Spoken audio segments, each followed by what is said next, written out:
Hello students, मैं हूं आपका एजुकेटर कमलाक्ष झा। 11th और 12th दिसंबर 2020 का करंट अफेयर्स का ये लेक्चर आप लोग देख रहे हैं। गाइज, आज के लेक्चर में जो टॉपिक्स अपन कवर करेंगे वो ये हैं पेपर 1, पेपर 2 और पेपर 3 के टॉपिक्स जिसको डिस्कस करेंगे। एंड अगर आप पहली बार इस चैनल पे आए हैं और अगर आप सिविल सर्विसेज की तैयारी कर रहे हैं तो आपके लिए मैंडेटरी है इस पूरे लेक्चर को एंड तक देखना और तुरंत चैनल को सब्सक्राइब करना, क्योंकि यहां पर मैं जो आपको टॉपिक्स कवर कराता हूं उन्हीं से रिलेटेड आपसे एग्जाम में क्वेश्चन पूछे जाएंगे और उन्हीं को पढ़ के अच्छे से आपका सिलेक्शन होगा। और गारंटी सिलेक्शन में यहां पर आपका प्रोवाइड कराता हूं अगर आप रेगुलरली लेक्चर्स को देखते हैं और मेरे द्वारा प्रोवाइड किए गए इंस्ट्रक्शंस को ईमानदारी से फॉलो करते हैं तो 100% गारंटी आपका सिलेक्शन होगा। और इस 100% गारंटी का प्रूफ भी देख सकते हैं नीचे डिस्क्रिप्शन पर। अभी यूपीएससी 2020 जो हुआ था तो उसमें जो क्वेश्चंस आए थे वो वही क्वेश्चन थे जिसको मैंने पिछले एक साल में अपने स्टूडेंट्स को कवर कराया था। और सेम अगर स्टेट सिविल सर्विसेज की भी आप तैयारी कर रहे हो तो यूपीपीसीएस 2020 की अगर मैं एग्जांपल लूं तो यूपीपीसीएस 2020 में जो क्वेश्चंस पूछे गए थे उन्हीं से रिलेटेड जो है वो मतलब मैंने जो पढ़ाया था उन्हीं से रिलेटेड क्वेश्चंस पूछे गए थे। तो इसका मतलब है प्रूफ दिखाकर कि आप जो है वो कहीं पर भटकिए नहीं, रेगुलरली यहां पर फॉलो कीजिए, ईमानदारी से जो भी इंस्ट्रक्शन दे रहा हूं उनको कवर करते चलिए। 100% गारंटी आपका सिलेक्शन होगा। और अगर आप मंथली पेड पैकेज को ज्वाइन करना चाहते हैं तो आप ज्वाइन कर सकते हैं। यहां पर जो फीस रखी गई है वो बहुत ही कम, मिनिमम 100 रुपीज पूरे महीने की फीस है। और इस फीस में आपको क्या मिलता है, जो आप ये डेली लेक्चर्स देखते हैं इनकी आपको पीडीएफ मिलती है, आपको नोट्स मिलते हैं, हैंडआउट्स मिलते हैं, आपको वीकली कंपाइलेशन पीडीएफ प्रोवाइड की जाती है आपके रिवीजन के लिए, आपको मंथली मैगजीन प्रोवाइड की जाती है। और इतना ही नहीं, इसी फीस में मैं कॉम्प्लीमेंट्री बेसिस पर आपको मिनिमम 150 क्वेश्चंस प्रोवाइड कराता हूं जो कि सिविल सर्विसेज एग्जामिनेशन के पैटर्न पर होते हैं। तो इतना सब कुछ जो कि मात्र मिनिमम 100 रुपीज पर मंथ की फीस में। और इसको आपको कैसे ज्वाइन करना है तो नीचे डिस्क्रिप्शन में पूरी डिटेल लिखी हुई है ज्वाइन करने की। और अगर आपको इसका सैंपल देखना है कि किस प्रकार का मटेरियल की क्वालिटी क्या होती है वो उसका अगर आपको सैंपल देखना है तो आप नीचे डिस्क्रिप्शन पर वीडियो बनाया हुआ है सैंपल का, उसको आप देख लीजिएगा तो आपको पूरा आइडिया लग जाएगा इस पैकेज के बारे में।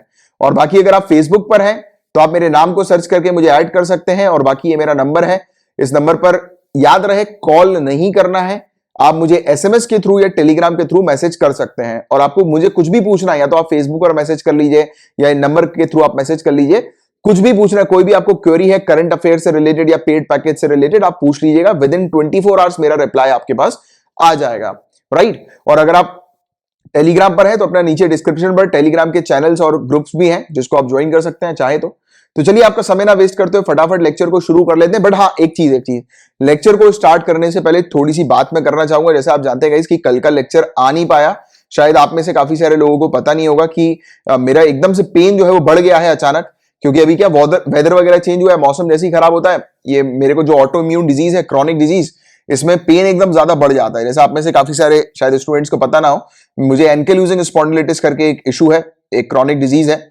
और वो अभी बीच में तो बहुत अच्छा हो गया था मैं, बट पता नहीं क्यों फिर अचानक से एक पेन जो है वो उसका लेवल बहुत हाई हो गया।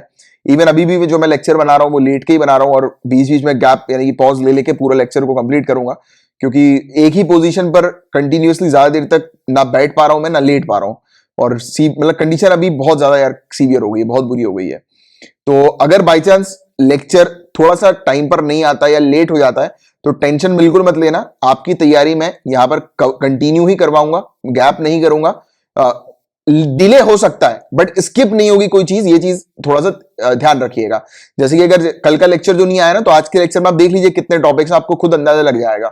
तो उसमें आप बिल्कुल टेंशन मत लेना कि लेक्चर अगर नहीं आ रहा है तो उसका मतलब ये नहीं कि उस दिन का मैं टॉपिक छोड़ दूंगा या उस दिन का कोई एक आधी टॉपिक भी छोड़ दूंगा, नहीं। यहां पर मैं एक भी टॉपिक को नहीं छोड़ता हूं, जब तो आपको गारंटी सिलेक्शन की बात करता हूं और जब तो आपको प्रूफ देता हूं कि आप जो पढ़ रहे हैं उसी से आपका सिलेक्शन होगा। और ये इतना सब कुछ मैं इसलिए करता हूं क्योंकि एक भी चीज यहां पर नहीं छोड़ी जाती है, मेरे रेगुलर व्यूअर्स बहुत अच्छे से जानते हैं। तो इस चीज पर बिल्कुल इंश्योर रहिएगा। थोड़ी सी मेरा जो है वो फिजिकल इशू है, प्रॉब्लम है, तो उसके कारण से थोड़ा सा मैं डिले वगैरह हो जाता हूं कभी कभी, हमेशा नहीं रहता, हमेशा तो आपके लिए टाइम पर ही रहता हूं मैं, बट कभी हो जाता है तो प्लीज उसको इग्नोर करना। और बाकी आपकी तैयारी मैं अच्छे से करा रहा हूं, उस पर कोई डाउट मत करना, डाउट हो तो डिस्क्रिप्शन पर प्रूफ है देख लीजिए। चलो अब ज्यादा समय बर्बाद नहीं करते हुए आपका लेक्चर फाइनली शुरू कर लेते हैं। गाइस, बताया जा रहा है कि माउंट एवरेस्ट की हाइट जो है वो बड़ी है, तो इस पर अपन थोड़ी सी बात करते हैं। तो देखिए फॉरेन मिनिस्टर जो नेपाल और चाइना के हैं, इन्होंने ज्वाइंटली सर्टिफाई किया है कि माउंट एवरेस्ट की हाइट जो है वो बड़ी है। इन्होंने नया जो मेजरमेंट सामने रखा है माउंट एवरेस्ट की हाइट का, वो है 8848.86 मीटर्स। तो ये नया मेजरमेंट इन्होंने रखा है और कहा है कि 86 सेंटीमीटर ये बड़ा है, इसकी वृद्धि हुई है, राइज हुआ है ये 86 सेंटीमीटर 1954 के मेजरमेंट डेटा के कंपैरिजन में। क्योंकि 1954 में जो मेजरमेंट किया गया था उसमें हाइट जो रखी गई थी माउंट एवरेस्ट की वो 8848 मीटर्स थी। अब इसमें वृद्धि हुई है, ऐसा कहना है नेपाल और चाइना का, और इन्होंने सर्टिफाई भी कर दिया है इस नए मेजरमेंट को, राइट। तो इसके बारे में बस एक आपको आइडिया होना चाहिए। थोड़ी सी बात कर लेते हैं माउंट एवरेस्ट के बारे में। तो माउंट एवरेस्ट कहां पर है? नेपाल और चाइना की बॉर्डर पर यह आपको दिखाई देता है। माउंट एवरेस्ट को नेपाल में सागरमाथा के नाम से जाना जाता है और चाइना के अंदर कोमोलंगमा के नाम से जाना जाता है। ये नाम थोड़ा सा याद रखना, कभी कभी पूछ लिया जा सकता है एग्जाम में।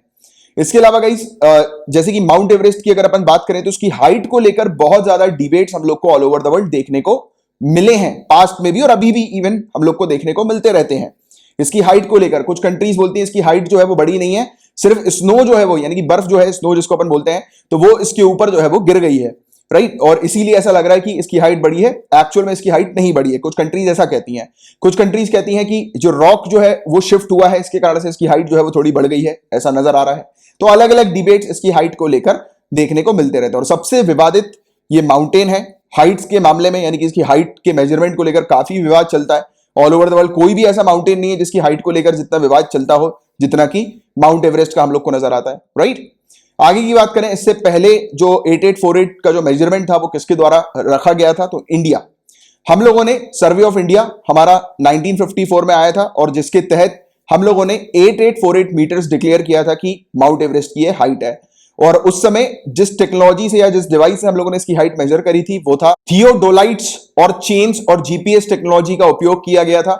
आपने कभी देखा होगा कि रोड बनते हुए, और रोड बनते समय पे आपने देखा होगा कि कुछ लोग जो है वो रोड का मेजरमेंट करते हैं। तो जिस डिवाइस से जो मेजरमेंट किया जाता है वो यही वाली डिवाइस है, थियोडोलाइट्स, राइट। और इसकी मदद से जो है वो मेजरमेंट किया इंडिया ने और सामने रखा कि 8848 मीटर्स जो है वो इसकी हाइट है माउंट एवरेस्ट की। और इस चीज को सभी ने रिकॉग्नाइज किया ऑल ओवर द वर्ल्ड, इस हाइट को, सिवाय चाइना के, यानी कि चाइना को छोड़कर सभी कंट्रीज ने बोला कि हाँ 8848 माउंट एवरेस्ट की हाइट जो है वो मानी जाएगी, राइट। और फिर बाद में चल के 1999 में यूएसए की एक टीम ने फिर इसकी हाइट को मेजर किया, तो उस समय नियरली 8850 मीटर इसकी हाइट जो है वो बताई जा रही थी, यानी कि 29,035 फीट इसकी हाइट इन्होंने रिकॉर्ड करी थी। बट 8848 मीटर इसकी हाइट है, आप थोड़ा सा याद रखिएगा। अभी आपके दिमाग में एक क्वेश्चन आ सकता है कि सर अगर क्वेश्चन आ जाए कि माउंट एवरेस्ट की करंट हाइट क्या है, तो सिंपल अगर ऐसा क्वेश्चन आता है कि माउंट एवरेस्ट की अभी एट प्रेजेंट हाइट क्या है, तो आप 8848 ही लिखिएगा। क्यों? क्योंकि ये जो नई जो हाइट है वो चाइना और नेपाल के द्वारा रिकॉग्नाइज की गई है और हम लोगों ने जो रिकॉग्नाइज करी थी वो 1954 में की गई थी 8848 मीटर्स। बट ध्यान रहे, अगर क्वेश्चन में ऐसा कुछ स्टेटमेंट लिखा हो कि रिसेंटली चाइना और नेपाल ने मिलकर जो नई हाइट मेजर करी है माउंट एवरेस्ट की, तो वो कितनी है, तो उसमें 8848.86 आप मेंशन कीजिएगा, क्योंकि 86 सेंटीमीटर थोड़ा बड़ा है इनके अकॉर्डिंग, और ये चीज इन्होंने सामने रखी है। बाकी इन जनरल अगर आए तो 8848 बस आपको ध्यान में रखना है। तो ये था पूरा ओवरऑल टॉपिक, जिसके बारे में बस आपको एक बेसिक आइडिया होना चाहिए जो कि न्यूज में था।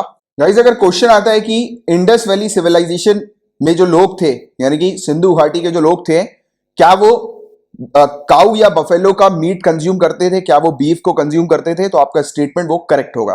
क्योंकि एक नई जो है वो स्टडी सामने आई है जिसके थ्रू पता लग रहा है कि उत्तर प्रदेश में करीब 7 ऐसी साइट्स हैं इंडस वैली सिविलाइजेशन की, उत्तर प्रदेश और हरियाणा में, जहां पर पाया गया है कि कैटल और बफेलो के मीट वहां पर लोग कंज्यूम करते थे। एक्चुअली में क्या है कि ये बर्तन जो है ना, ये बर्तन में जो है वो पाया गया, मीट के रेसिड्यू पाए गए, और जब सर्च किया साइंटिस्ट रिसर्चर ने कि ये किसका मीट था, तो गाय और भैंस का मीट सामने नजर आया।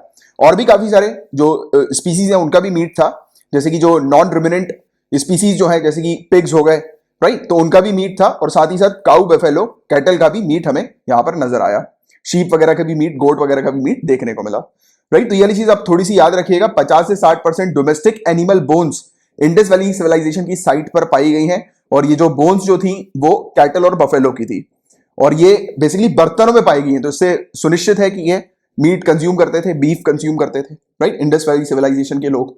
तो ये चीज आप लोग को बस थोड़ी सी याद रखनी है, ठीक है, बेसिक सी चीज, क्योंकि ऐसे इंडस वैली सिविलाइजेशन से रिलेटेड क्वेश्चंस आते हैं। सिविल सर्विसेज का one of the favourite topic है इंडस वैली सिविलाइजेशन, राइट। और मेरा भी आपसे एक क्वेश्चन है कि इंडस वैली सिविलाइजेशन की कौन सी साइट्स आपको पता है। और वैसे तो आपको पूरा मैप जो है एनसीईआरटी में जो दिया हुआ है, 7th क्लास की एनसीईआरटी में आप जाएंगे चेक करेंगे तो आपको इंडस वैली सिविलाइजेशन का प्रॉपर मैप दिखाई देगा, राइट। तो उस मैप को थोड़ा सा आप अच्छे से याद करो, रटने की कोशिश करो, क्योंकि उनसे रिलेटेड साइट्स वगैरह के क्वेश्चंस पूछ लिए जाते हैं कि ये फलाना साइट जो है वो कहां पर है। तो आपको अगर कुछ साइट्स के नाम पता हो तो नीचे कमेंट बॉक्स में लिख कर बताइए, और पूरी साइट्स के नाम पता हो तो वेल एंड गुड, लिख दीजिएगा नीचे कमेंट बॉक्स पर। बट आपको ये इंडस वैली सिविलाइजेशन के बारे में अच्छे से पढ़ना है, ठीक है। नीचे कमेंट बॉक्स पर आंसर लिखकर बताइए कि काजीरंगा नेशनल पार्क कहां पर लोकेटेड है, उसकी लोकेशन बताइए। और अभी अपन बात करेंगे मिनी काजीरंगा के बारे में। आसाम के अंदर पोबीतोरा वाइल्ड लाइफ सेंचुरी है, याद रखना पोबीतोरा वाइल्ड लाइफ सेंचुरी कहां पर है, आसाम में। ऐसे क्वेश्चंस डायरेक्ट बनते हैं। तो इस वाइल्ड लाइफ सेंचुरी को मिनी काजीरंगा के नाम से भी जाना जाता है। क्यों मिनी काजीरंगा कहते हैं, तो आप जानते हैं इसकी सबसे ज्यादा हमारी कंट्री में वन हॉर्न राइनोसोरस जो है वो कहां पर है, काजीरंगा नेशनल पार्क में है। और उसके बाद अगर कहीं पर वन हॉर्न राइनोसोरस की संख्या सबसे ज्यादा है तो वो है मिनी काजीरंगा, यानी कि पोबीतोरा वाइल्ड लाइफ सेंचुरी आसाम के अंदर। तो याद रखिएगा दूसरे नंबर पर आती है ये पोबीतोरा वाइल्ड लाइफ सेंचुरी, जहां पर वन हॉर्न राइनोसोरस की संख्या काफी ज्यादा है। और ये टॉपिक अभी न्यूज में इसलिए आया है क्योंकि अनफॉर्चुनेटली 2 राइनोसोरस की मौत हो गई है मिनी काजीरंगा में। मौत की वजह बताई जा रही है कि यहां पर उनको खाना नहीं मिल पा रहा है। यहां पर भारी मात्रा में स्पीसीज हैं, कैटल्स हम लोग को देखने को मिल रही है भारी मात्रा में, जो कि इनका खाना जो है वो मतलब इनके लिए खाना नहीं बच पा रहा है भारी मात्रा में कैटल्स होने के कारण। और ये चीज स्टडी के थ्रू पाई गई कि इनकी जो आंत वगैरह जो थी ना, एलिमेंट्री कैनल जिसको अपन बोलते हैं, तो वहां पर बताया गया कि मतलब बहुत ही ज्यादा लोड था वॉर्म्स वगैरह का। और ये तब होता है जब खाने की संख्या प्रॉपर नहीं मिल पाती है किसी स्पीसीज को। तो इसको स्टडी करके जो है वो पता लगा कि इनको खाना नहीं मिल पा रहा है, खाना नहीं मिलने के कारण इनकी मौत हुई है। तो ये चीज न्यूज में है। बट आप लोग को स्पेशली पोबीतोरा वाइल्ड लाइफ सेंचुरी की लोकेशन पता होनी चाहिए और पता होना चाहिए कि इसको मिनी काजीरंगा कहते हैं, राइट। है partners in population and development के बारे में, पीपीडी के बारे में, जनसंख्या एवं विकास भागीदारी के बारे में। तो इस पर बात करेंगे। इंडिया ने अभी इस पर पार्टिसिपेट किया है, इसकी एक इंटर मिनिस्टेरियल कॉन्फ्रेंस हमें देखने को मिली है।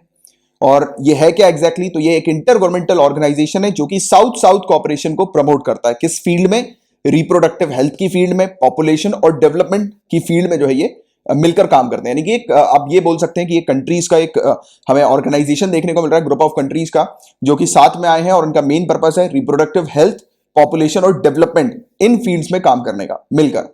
इसका सेक्रेटेरिएट ढाका बांग्लादेश में हम लोग को देखने को मिलता है। 26 डेवलपिंग कंट्रीज इसकी मेंबर हैं।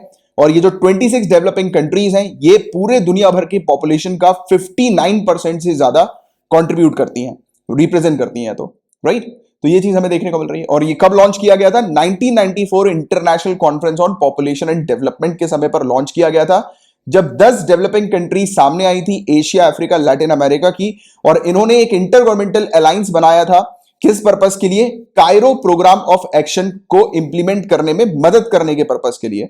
तो ये कायरो प्रोग्राम ऑफ एक्शन क्या था, तो देखो ये कायरो प्रोग्राम ऑफ एक्शन भी रिप्रोडक्टिव हेल्थ और फैमिली प्लानिंग से एसोसिएटेड है। ये इन्होंने बेसिकली एक प्रोग्राम लेकर आए थे, जिस प्रोग्राम को 179 कंट्री ने सपोर्ट किया था। इनका मेन मकसद ये था कि इनको एक ऐसा मैकेनिज्म एस्टैब्लिश करना है जिसके थ्रू ये डेवलप कर सकें और प्रमोशन कर सकें किस चीज का, कि आपस में एक्सपीरियंस वगैरह शेयर करते हुए ये जो सब्जेक्ट्स हैं रिप्रोडक्टिव हेल्थ और फैमिली प्लानिंग, इन सब्जेक्ट्स पर कंट्रीज की मदद की जा सके, राइट। यानी कि कंट्री के अंदर जो सिटीजन्स हैं तो उनकी रिप्रोडक्टिव हेल्थ जो है वो कैसे इंप्रूव की जा सकती है। और ये कब पॉसिबल होगा, जब सब कंट्री साथ में बैठेंगी और वो अपने अपने एक्सपीरियंसेस शेयर करेंगी कि किस किस पर्टिकुलर इनिशिएटिव के थ्रू उनको फायदा मिला है उनकी कंट्री में सिटीजन्स को। जैसे कि जिस भी इनिशिएटिव के थ्रू किसी कंट्री को फायदा मिला है तो उस इनिशिएटिव को रेस्ट ऑफ द कंट्रीज के साथ शेयर किया जाए, जिससे कि सभी जगह पर रिप्रोडक्टिव हेल्थ जो है वो इंप्रूव हो सके, राइट, लोगों के बीच में। फैमिली प्लानिंग पर ये चर्चा करते हैं, बात करते हैं। तो ये सब चीजें हैं, तो इसके बारे में बस आपको जानकारी होनी चाहिए। और इसमें इवन यानी कि प्रोग्राम ऑफ एक्शन के अंदर हमें ये भी देखने को मिला है कि एनजीओ भी इन्वॉल्व किए गए थे, प्राइवेट सेक्टर कंपनीज वगैरह भी इन्वॉल्व की गई थी, जिससे कि एक कंट्री के अंदर प्रॉपर तरीके से रिप्रोडक्टिव हेल्थ और फैमिली प्लानिंग को प्रमोट किया जा सके और डेवलप किया जा सके, राइट। तो ये चीज है जिसके बारे में बस आपको एक जानकारी होनी चाहिए। अभी इंडिया ने इसकी कॉन्फ्रेंस में पार्टिसिपेट किया था, दैट्स व्हाई ये टॉपिक न्यूज में देखने को मिला था। गाइस, बात करेंगे नदर्न आयरलैंड प्रोटोकॉल के बारे में। तो आयरलैंड की लोकेशन आपको पता होनी चाहिए, नदर्न आयरलैंड की। और रिपब्लिक ऑफ आयरलैंड की लोकेशन आपको पता होनी चाहिए। यहीं पर ही हमें आयरिश सी देखने को मिलता है, आयरिश सी, तो उसकी लोकेशन आपको पता होनी चाहिए, क्योंकि ऐसे लोकेशन से रिलेटेड क्वेश्चंस डायरेक्टली पूछ लिए जाते हैं। तो बात करते हैं नदर्न आयरलैंड प्रोटोकॉल की। तो ब्रेक्सिट के बारे में आपको पता होगा, ब्रेक्सिट यानी कि ब्रिटेन ने जो एग्जिट कर लिया है यूरोपियन यूनियन से। 1 जनवरी से इनके नए जो एग्रीमेंट्स है वो लागू होने वाले हैं, राइट, 1 जनवरी 2021 से। तो उसी में ही एक जो नया एग्रीमेंट जो लागू होगा वो है नदर्न आयरलैंड प्रोटोकॉल, राइट। तो ये नया एग्रीमेंट है जो कि यूरोपियन यूनियन और यूनाइटेड किंगडम के बीच का है, और बताया जा रहा है कि यहां पर हमें जो नदर्न आयरलैंड देखने को मिलता है, आपको पता होना चाहिए कि नदर्न आयरलैंड जो है ये हिस्सा है यूनाइटेड किंगडम का ही, और इकलौती ये लैंड बाउंड्री शेयर करता है रिपब्लिक ऑफ आयरलैंड के साथ, और Republic of Ireland European union का हिस्सा है। और आप जानते हैं कि यूरोपियन यूनियन में अब यूके नहीं आ रही है, ब्रेक्सिट हो चुका है, ब्रिटेन ने एग्जिट कर दिया है। तो इसलिए ये टॉपिक न्यूज में था। बताया जा रहा है कि 1 जनवरी 2021 से जो भी सामान नदर्न आयरलैंड से रिपब्लिक ऑफ आयरलैंड में जाएगा या रिपब्लिक ऑफ आयरलैंड से नदर्न आयरलैंड में जाएगा, तो इस नदर्न आयरलैंड प्रोटोकॉल के तहत, इस एग्रीमेंट के तहत अब सामान की चेकिंग नहीं होगी 1 जनवरी 2021 से, क्योंकि उन्होंने ये एग्रीमेंट कर लिया है। इससे पहले हो रही थी क्योंकि ब्रिटेन ने जो है वो एग्जिट कर लिया था, ब्रेक्सिट हो गया था, बट अभी इन्होंने साथ में एग्रीमेंट कर लिया जिससे कि सामान वगैरह, ट्रेड वगैरह जो है वो बिना किसी रुकावट के आ जा सके, हो जा सके, राइट। तो ये चीज है जिसके बारे में आपको एक जानकारी होनी चाहिए, सिंपल सी चीज, राइट। गाइस बहुत ज्यादा इंपॉर्टेंट ये टॉपिक है। एक्चुअली न्यूज में क्या चीज है वो इतने काम की नहीं है, बट एक्चुअली में ये न्यूज के पीछे की जो वजह है वो आपके लिए काम की है, तो ध्यान से सुनिएगा। न्यूज में बताया जा रहा है कि श्रीलंका ने अनाउंस किया है कि चाइना सबसे बड़ा इन्वेस्टमेंट अभी तक का श्रीलंका के अंदर कर रहा है। 300 मिलियन यूएस डॉलर का इन्वेस्टमेंट हो रहा है ये चाइना की तरफ से श्रीलंका में, और ये जो इन्वेस्टमेंट है ये मैन्युफैक्चरिंग सेक्टर में कर रहा है चाइना, और यहां पर ये एक टायर की फैक्ट्री जो है वो बनाएगा। तो ये चीज तो इसने कही है, बट कहां पर इन्वेस्टमेंट हो रहा है, लोकेशन है हम्बनतोता पोर्ट के पास। हम्बनतोता पोर्ट पर ये फैक्ट्री बनाएगा। अब हम्बनतोता पोर्ट पर फैक्ट्री बनाने का मतलब क्या है, तो ये पोर्ट पर, हम्बनतोता पोर्ट पर, बंदरगाह पर अपना पूरा कंट्रोल करेगा। अब इससे क्या फायदा होगा चाइना को, तो ध्यान रखना, श्रीलंका जो है वो नजदीक है हमारी कंट्री के, और इसके एक पोर्ट पर अगर ये इन्वेस्टमेंट कर रहा है तो ऑब्वियस सी बात है अपनी फैक्ट्री के सिक्योरिटी के लिए ये अपने सोल्जर्स वगैरह यहां पर तैनात करेगा ही करेगा, अपनी नेवी को तैनात करेगा ही करेगा, ये बोलते हुए कि मैंने इस फैक्ट्री को बनाया है और इस फैक्ट्री के प्रोटेक्शन के लिए, सिक्योरिटी के लिए मुझे जरूरत है अपने सिक्योरिटी फोर्सेस की, राइट। तो क्या हो रहा है, ये एक प्रकार का मिलिट्री बेस क्रिएट करने की प्लानिंग है इन फ्यूचर की चाइना की। और आप ऑलरेडी जानते हैं कि श्रीलंका जो है वो बेल्ट एंड रोड इनिशिएटिव में आती है चाइना के। चाइना का एक बेल्ट एंड रोड इनिशिएटिव, इस टॉपिक को काफी डिटेल में एक्सप्लेन किया हुआ है मैंने आप लोग को। जिन भी स्टूडेंट्स को पता है कि किस डेट पर मैंने वो एक्सप्लेन किया था, वो एक बार जाकर रिवाइज जरूर कर लेना।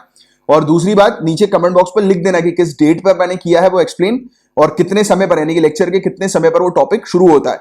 उसको जरूर देख लेना उस टॉपिक को, क्योंकि इतना ज्यादा इंपॉर्टेंट टॉपिक, आपको पूरी क्रिस्टल क्लियरिटी हो जाएगी चाइना के बेल्ट एंड रोड इनिशिएटिव के बारे में, और यह भी पता लग जाएगा चाइना की चाल के बारे में कि चाइना किस प्रकार से अपने बेल्ट एंड रोड इनिशिएटिव के through 3 continents, Africa, Asia, Europe, इनके ऊपर कब्जा करना चाहता है।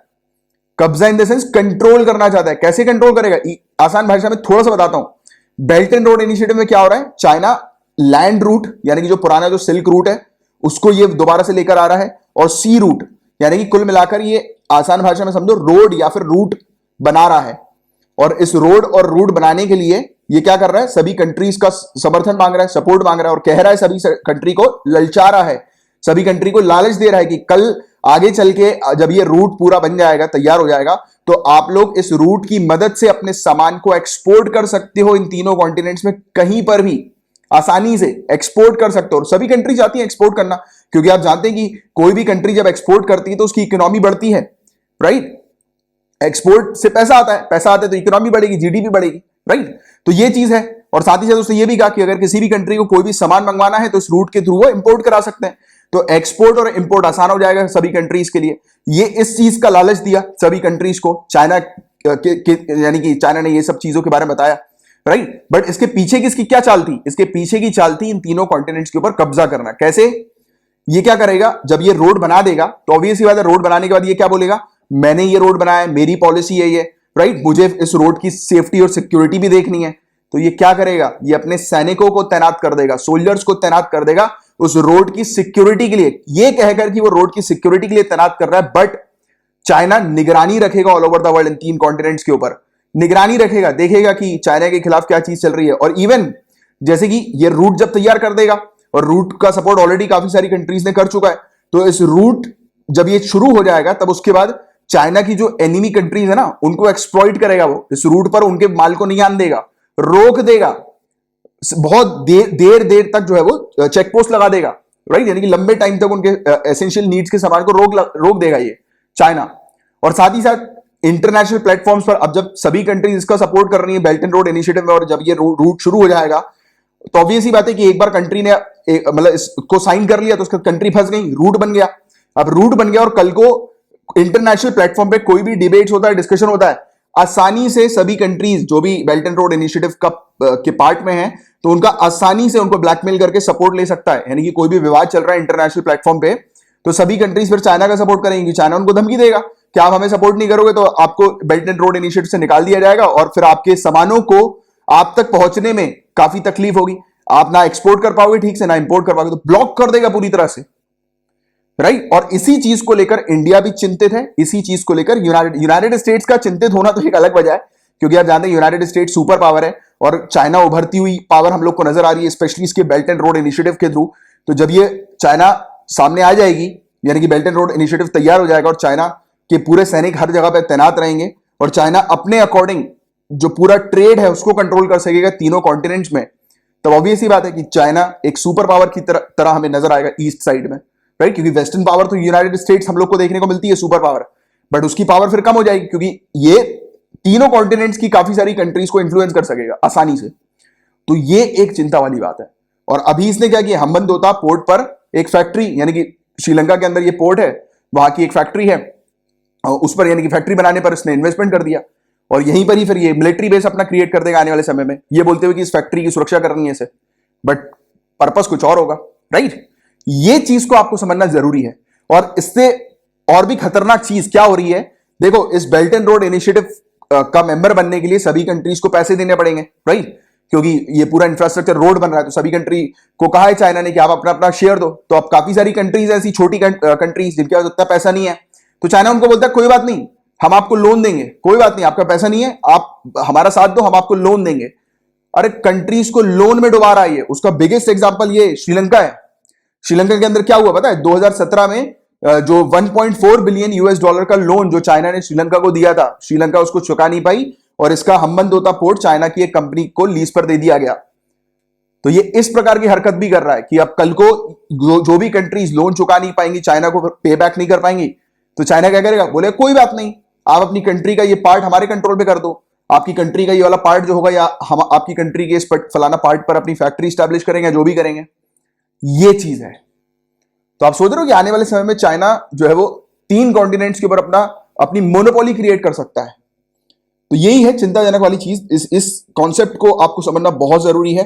और बेल्ट एंड रोड इनिशिएटिव वाले टॉपिक को अच्छे से देख लो। हालांकि बहुत सारी चीज बेल्ट एंड रोड इनिशिएटिव की मैंने आपको ऑलरेडी एक्सप्लेन कर ही दी है, क्योंकि एक बहुत इंपॉर्टेंट टॉपिक है, ठीक है गाइस। पिछले हफ्ते सैटरडे इवनिंग की बात है। सैटरडे इवनिंग से आंध्र प्रदेश के एल्लुरु करके एक शहर है आंध्र प्रदेश के अंदर, वहां पर अचानक से हॉस्पिटल्स में पेशेंट की संख्या बढ़ गई। अचानक से वहां पर लोग बीमार होना शुरू हो गए, और इसी इशू को देखकर डॉक्टर्स एल्लुरु मिस्टीरी डिजीज जो है वो उसको कह रहे थे, राइट। एल्लुरु में रहस्यमयी बीमारी इसको कह रहे थे, क्योंकि इस बीमारी के बारे में पता नहीं लग पा रहा था कि क्यों ये लोगों में बीमारी हो रही है, राइट। तो इसलिए इसको एल्लुरु रहस्यमयी बीमारी या एल्लुरु मिस्ट्री डिजीज के नाम से जाना जाने लगा। बट अभी एम्स की एक टीम ने आइडेंटिफाई कर लिया कि क्या इशू था। तो जब इन्होंने इन पेशेंट्स के ब्लड सैंपल की टेस्टिंग करी, तब इन पेशेंट्स में पाया गया कि एक कॉमन चीज जो थी वो थी लेड और निकल की मात्रा। लेड यानी कि सीसा जो होता है ना, उसकी मात्रा इनके ब्लड सैंपल्स पर मिली थी। तो ज्यादा मात्रा में लेड इनकी बॉडी में गया था, और लेड के कारण ही इनको ये इश्यूज होना शुरू हुए, राइट। और बताया जा रहा है कि पॉसिबिलिटी है कि लेड पीने के पानी के थ्रू या दूध के थ्रू इनकी बॉडी में गया है, राइट। और सिम्टम्स इनमें जो पेशेंट्स में देखने को मिले थे वो सर दर्द हो गया, थोड़ा मतलब सर दर्द हुआ, वॉमिटिंग आना, घबराहट होना, दौरे वगैरह पड़ना। तो इस प्रकार के सिम्टम्स पेशेंट्स में दिखाई दिए थे, राइट। और ये जो बीमारी है ये एक व्यक्ति से दूसरे व्यक्ति में नहीं फैलती है, राइट, कम्युनिकेबल नहीं है, ये चीज यहां पर बताई जा रही है। और कहा जा रहा है कि इनकी बॉडी में जो लेड जो मिला है, यानी कि जो केमिकल्स मिला है लेड और निकल, तो उसकी संख्या कम थी, इसलिए लोग जो है वो जल्दी जल्दी रिकवर हो रहे हैं। बट अगर वहीं चिंता वाली बात यह इन्होंने बताई कि अगर वहीं संख्या ज्यादा होती, यानी कि इनकेस अगर लेड हवा के थ्रू लोगों की बॉडी में गया होता और ज्यादा मात्रा में लोगों को नुकसान पहुंचाता हवा के थ्रू, क्योंकि अभी हमने बात करी कि ये लेड पॉसिबिलिटी है पीने के पानी या दूध के थ्रू लोगों की बॉडी में गया है, लोगों ने कंज्यूम किया है। बट वहीं अगर हवा में अगर ये लेड होता, तब लोगों को न्यूरोलॉजिकल डिसऑर्डर्स भी हो सकते थे, उनका न्यूरोलॉजिकल सिस्टम खराब हो सकता था। तो ये चिंताएं जो है वो बताई जा रही हैं। तो लेड के कारण आंध्र प्रदेश एलुरु में बहुत भारी मात्रा में लोग अचानक से बीमार हुए थे, राइट। तो ये चीज हमने देखी। और क्या क्या चीजें होती है जिसके चलते हम लोग को देखने को मिलता है कि लेड पॉइजनिंग होती है, राइट, यानी कि लेड बॉडी में आता है और लेड पॉइजनिंग, जैसे फूड पॉइजनिंग बोलते हैं ना, बट वैसे लेड पॉइजनिंग। तो क्या क्या फैक्टर्स होते हैं उसके, तो देखो ये लेड के कांटेक्ट में जब ज्यादातर लोग रहते हैं, जैसे फॉर एग्जांपल कहीं पर लेड एसिड बैटरीज है, उसका प्रॉपर तरीके से रिसाइकलिंग उसकी नहीं हुई है, सब स्टैंडर्ड उसकी रिसाइकलिंग हुई है, तो बीमार पड़ने के चांसेस बहुत ज्यादा होते हैं। जब गाड़ी की संख्या जब बढ़ने लगती है और गाड़ी में बेसिकली बैटरी डलती है, और बैटरी में ही हम लोग को ये लेड देखने को मिलता है, आपने पढ़ा भी होगा साइंस में, राइट। तो ये जहां पर बैटरी गाड़ी की बैटरी की रिसाइकलिंग प्रॉपर तरीके से नहीं होती, तो ये वाला इशू, ये डिजीज जो है वो होती है लोगों में, राइट। यानी कि कुल मिलाकर जो भी पर्टिकुलर चीजें हैं, डिवाइसेस हो गई या कोई भी चीज जिसमें लेड पाया जाता है और उसके कांटेक्ट में ज्यादातर लोग रहते हैं, तब उनको ये इशू हो सकते हैं।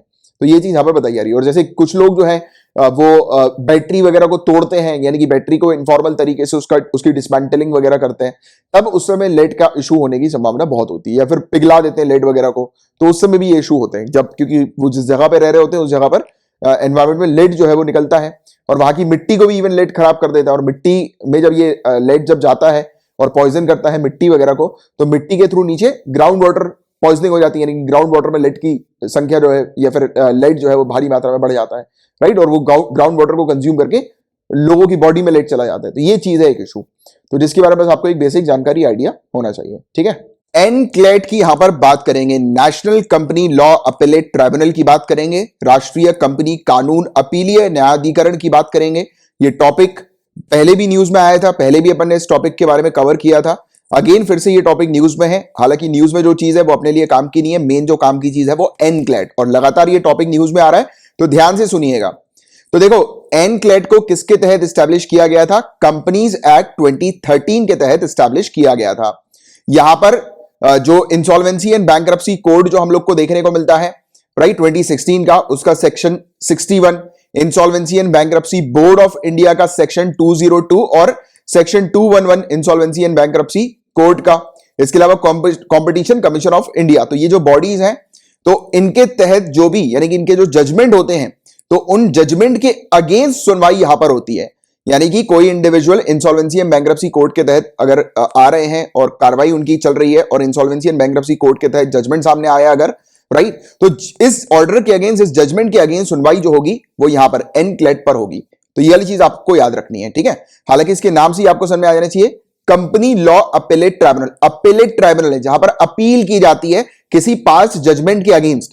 जैसे कि मैं एग्जांपल के तौर पे आपको समझाता हूं, जैसे कि हमारा डिस्ट्रिक्ट कोर्ट है, हाई कोर्ट है और ऑनरेबल सुप्रीम कोर्ट है। आप सभी जानते हैं कि डिस्ट्रिक्ट कोर्ट में जो केस लगता है, उस केस पर जब अपना जजमेंट देते हैं जज, तो सामने वाला व्यक्ति हाई कोर्ट के पास अपील कर सकता है, और हाई कोर्ट के जजमेंट के अगेंस्ट अपील कहां पर की जा सकती है? ऑनरेबल सुप्रीम कोर्ट के पास। तो ये क्या हुआ? अपीलेट सिस्टम हुआ, अपील कर रहे हो आप। तो वैसे ही national company law appellate tribunal है ये, यहां पर अपील की जाती है किन पर्टिकुलर ऑर्डर या जजमेंट के अगेंस्ट? तो ये IBC, insolvency and bankruptcy board of India और कंपटीशन कमीशन ऑफ इंडिया के ऑर्डर के अगेंस्ट अपील यहां पर होती है। तो ये कॉन्सेप्ट अच्छे से क्लियर करके चलना। तो देखिए एनक्लेट के अंदर एक प्रेसिडेंट होते हैं, जुडिशियल मेंबर्स होते हैं और टेक्निकल मेंबर्स होते हैं।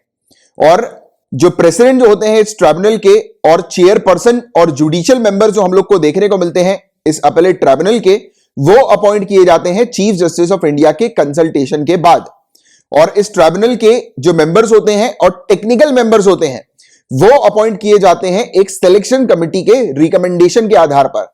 एक सिलेक्शन कमिटी होती है जिसमें जो हमारे honourable chief justice of India होते हैं, या फिर उनके द्वारा नॉमिनेट किए गए कोई इंडिविजुअल जो कि चेयरपर्सन की पद के हम लोग को देखने को मिलते हैं। इसके अलावा ऑनरेबल सुप्रीम कोर्ट के सीनियर जज होते हैं, या फिर honourable chief justice high court के हमें देखने को मिलते हैं मेंबर के तौर पर। इसमें हमें मिनिस्ट्री ऑफ कॉर्पोरेट अफेयर्स के सेक्रेटरी देखने को मिलते हैं मेंबर के तौर पर, यानी कि एक आईएएस ऑफिसर। इसके अलावा ministry of law and justice के सेक्रेटरी हम लोग को देखने को मिलते हैं, वो भी मेंबर की पद पर होते हैं। और मिनिस्ट्री ऑफ फाइनेंस के जो डिपार्टमेंट ऑफ फाइनेंशियल सर्विसेज हम लोग को देखने को मिलती है, उसके सेक्रेटरी हम लोग को यहां पर मेंबर के तौर पर देखने को मिलते हैं। तो सिलेक्शन कमेटी में ये सब मेंबर्स होते हैं जिनके नाम मैंने अभी आपको बताए, और यही मेंबर जब रिकमेंडेशन देते हैं किसी इंडिविजुअल का नाम, तो वही लोग जो है वो अपॉइंट किए जाते हैं ट्राइब्यूनल के मेंबर्स और टेक्निकल मेंबर्स की पद के लिए। तो ये वाली चीज बस आप लोग को पता होनी चाहिए इसके बारे में। एलिजिबिलिटी की बात करें तो एक इंडिविजुअल को अगर एनक्लेट का चेयरपर्सन बनना है तो सामने वाले को ऑनरेबल सुप्रीम कोर्ट का जज होना जरूरी है, या फिर ऑनरेबल हाई कोर्ट के चीफ जस्टिस होना इनको जरूरी है। तो चेयरपर्सन बनने के लिए एलिजिबिलिटी है ऑनरेबल सुप्रीम कोर्ट के जज की पद पर होना चाहिए वो व्यक्ति, या फिर honourable chief justice high court होना चाहिए। तो ये दोनों पोस्ट के इंडिविजुअल को चेयरपर्सन बनाया जाता है एनक्लेट का। जुडिशियल मेंबर की बात करें तो हमारे हाई कोर्ट के जज के तौर पर ये हो सकते हैं, या फिर ट्राइब्यूनल में ये जुडिशियल मेंबर के तहत अगर 5 साल तक इन्होंने कार्य किया या 5 से ज्यादा साल तक कार्य किया तो इनको फिर जुडिशियल मेंबर की पद के लिए रखा जा सकता है। टेक्निकल मेंबर की बात करें तो टेक्निकल मेंबर एक ऐसे व्यक्ति होते हैं, तो टेक्निकल मेंबर है तो स्पेशलाइज्ड नॉलेज उनको होना जरूरी है, स्पेशल स्किल्स उनके पास होने जरूरी है। तो यहां पर एक्सपर्ट होते हैं, और किस एरिया के एक्सपर्ट होंगे तो वो स्पेसिफाई किया जाता है अलग अलग नोटिफिकेशन के आधार पर जो सरकार रिलीज करती है। तो उनके पास 25 साल से ज्यादा का एक्सपीरियंस होना चाहिए अपनी फील्ड में, और इनको फिर टेक्निकल मेंबर की पद के लिए अपॉइंट किया जाता है। तो ये कुछ चीजें हैं।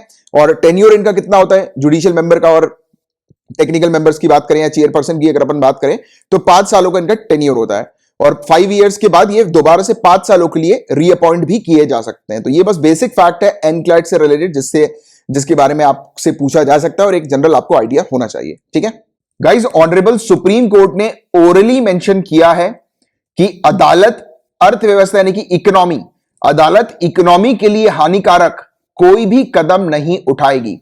तो इसी चीज को समझते हैं ऐसा ऑनरेबल सुप्रीम कोर्ट ने क्यों बोला।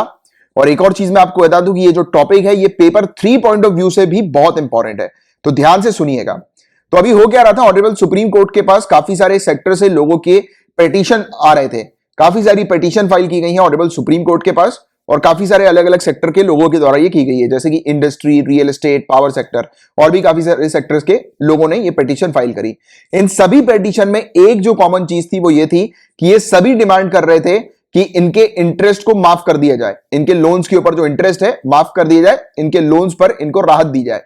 राइट, मॉरिटोरियम के पीरियड में जो उन्होंने ऑप्ट किया था, मॉरिटोरियम का मतलब समझते हो ना, अपन ने बात भी करी है इसके बारे में पहले भी, कि अभी लॉकडाउन के चलते सरकार ने ऑप्शन दिया था कि जो भी लोग अपना इंटरेस्ट वगैरह या अपनी ईएमआई वगैरह टाइम पर पे नहीं कर पा रहे हैं बैंक को, तो वो मॉरिटोरियम ऑप्ट कर सकते हैं। मॉरिटोरियम ऑप्ट करने का मतलब है कि उस पर्टिकुलर पीरियड में, जिस पीरियड के लिए वो मॉरिटोरियम ले रहे हैं, उस पीरियड में अगर वो बैंक को अपनी ईएमआई नहीं चुकाएंगे या बैंक का इंटरेस्ट नहीं देंगे, तो उस पर्टिकुलर पीरियड में उनके ऊपर कोई पेनाल्टी नहीं लगेगी, ना ही उनका सिविल स्कोर हार्म होगा।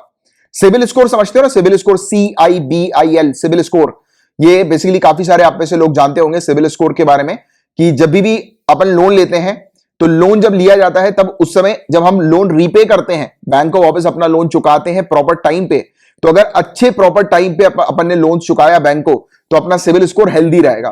बट अगर कोई भी इंडिविजुअल अपने लोन्स को टाइम पर बैंक को नहीं देते हैं या फिर अपने ईएमआई वगैरह को मिस कर देते हैं, उनके ऊपर पेनाल्टी चार्ज हो जाती है, तो क्या होता है, सिविल स्कोर कम होता है। और यही सिविल स्कोर है जिसको देखते हुए जो फाइनेंशियल कंपनीज वगैरह होती हैं, जो फाइनेंस ऑफर करती हैं, जैसे बैंक वगैरह हो गया, तो ये इसी स्कोर को देखकर फर्दर लोन जो है वो डिसाइड करते हैं कि एक इंडिविजुअल को लोन देना है कि नहीं देना, है ना। तो ये बेसिकली क्रेडिबिलिटी स्कोर होता है एक प्रकार का एक इंडिविजुअल का, कि कितने अच्छे से वो अपने लोन को रीपे कर पा रहे हैं। तो ये चीज है।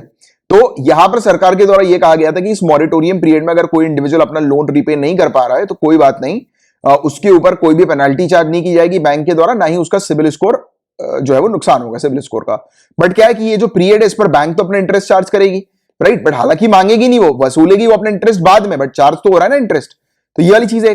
तो क्या हुआ है, इस पीरियड में लोगों के ऊपर उनके जो लोन्स है उसके ऊपर जो इंटरेस्ट लग गया है, तो वो लोग यही डिमांड कर रहे हैं कि उनका इंटरेस्ट माफ कर दिया जाए। क्योंकि देखो लॉकडाउन के कारण धंधा पानी सबका बंद था ही, और अभी भी जैसे अनलॉक हो चुका है, पूरी प्रोसेस हमें देखने को मिल रही है कि बिजनेस वगैरह शुरू हो गया है, बट फिर भी प्रॉब्लम्स तो है ही ना इकोनॉमी में। बिजनेस अभी भी नहीं चल रहा है वैसा जैसा प्री कोविड-19 चला था, प्री लॉकडाउन चला था, राइट। अभी वैसा बिल्कुल बिजनेस नहीं है, मार्केट की हालत बहुत खराब है।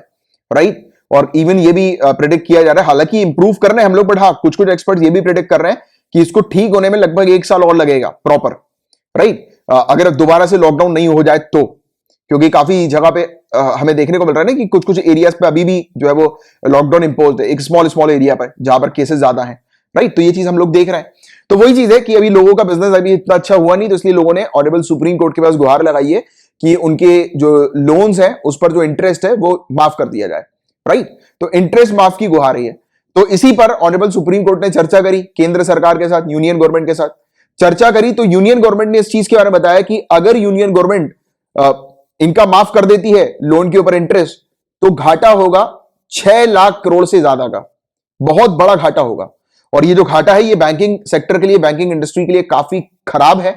और इसी चीज को देखते हुए यही एक रीजन है कि ये घाटा इतना ज्यादा जो होगा, और बैंकिंग इंडस्ट्री जो है वो काफी, ऑलरेडी हम लोग को इश्यूज बैंकिंग इंडस्ट्री में देखने को मिल रहे हैं। एनपीए ऑलरेडी काफी ज्यादा है, नॉन परफॉर्मिंग एसेट्स, ऊपर से ये और अगर भार हो गया तो बहुत बड़ी दिक्कत आ सकती है बैंकिंग सेक्टर को।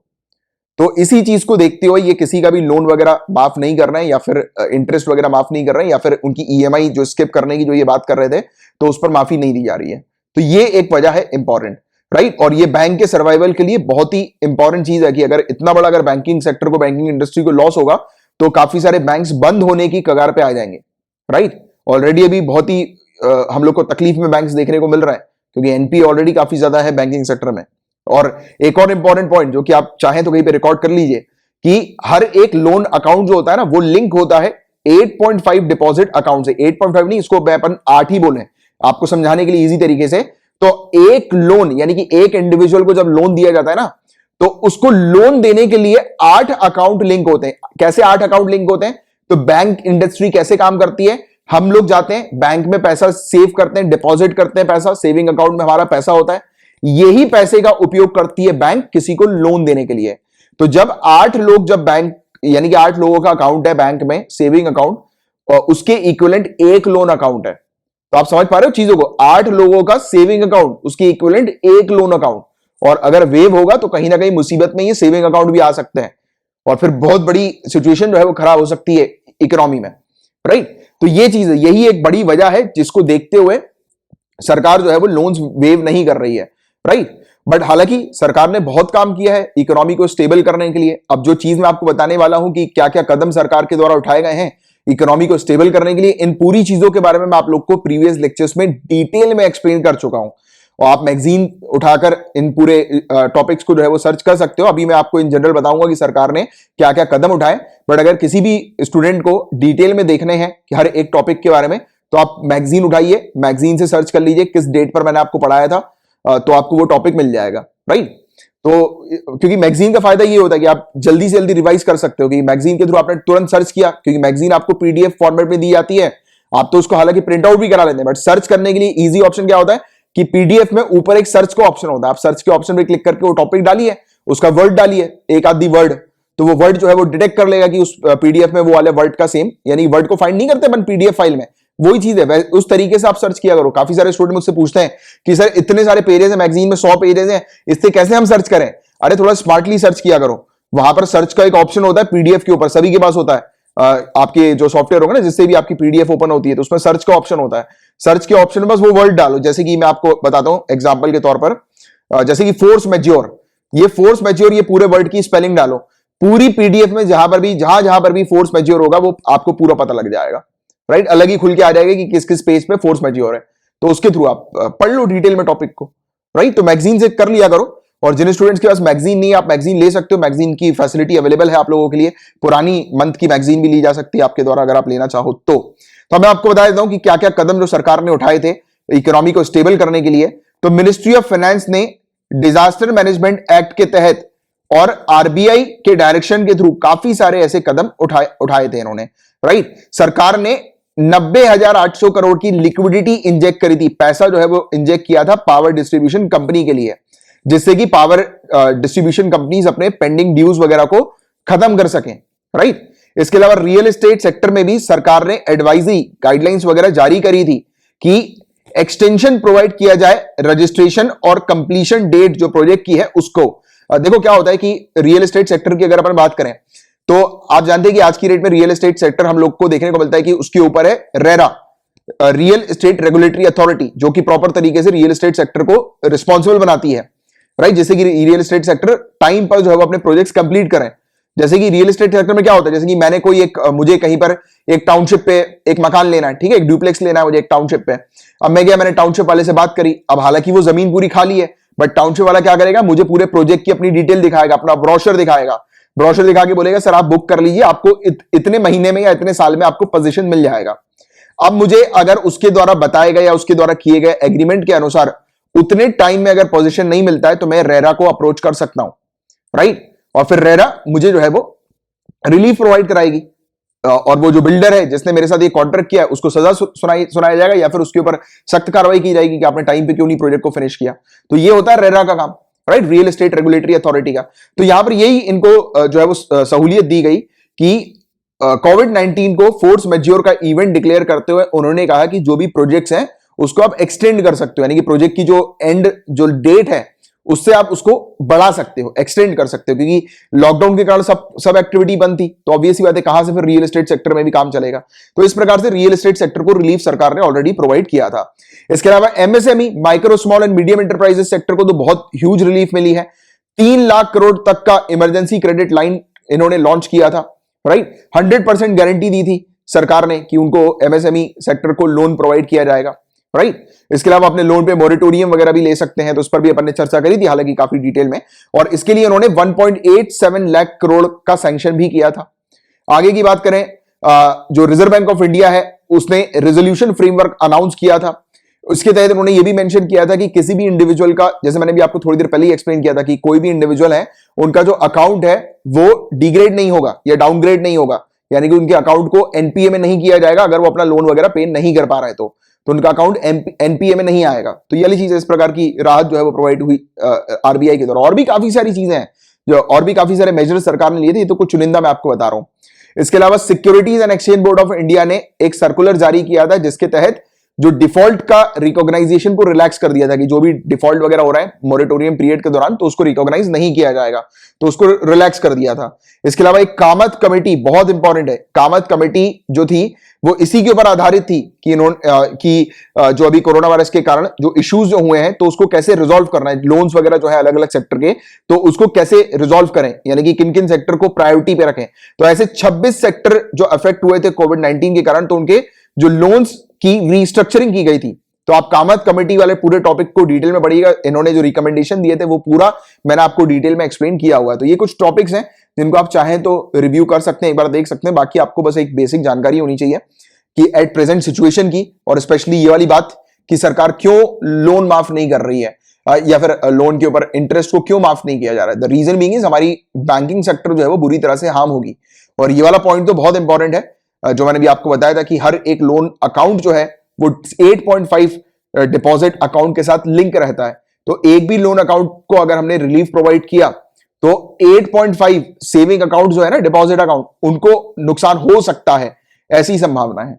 और ह्यूज लॉस, 6 लाख से ज्यादा करोड़ का नुकसान, ये एस्टिमेशन लगाया गया है अगर लोन वेव कर दिया जाता है, तो लोन पे इंटरेस्ट वेव कर दिया जाता है। तो ये चीज यहां पर बताई गई है। तो इसके बारे में आपको एक बेसिक जानकारी, आइडिया होना चाहिए। गाइस, कर्नाटका ने एक बिल पास किया है, और इस बिल के तहत अब कर्नाटका के अंदर कोई भी व्यक्ति काउ स्लॉटरिंग करते हैं, गायों को इंटेंशनली मारते हैं, या फिर गायों को बेचा जाता है स्लॉटरिंग पर्पस के लिए, उनको मारने के लिए, तो ऐसे व्यक्ति के खिलाफ सख्त कार्रवाई की जाएगी।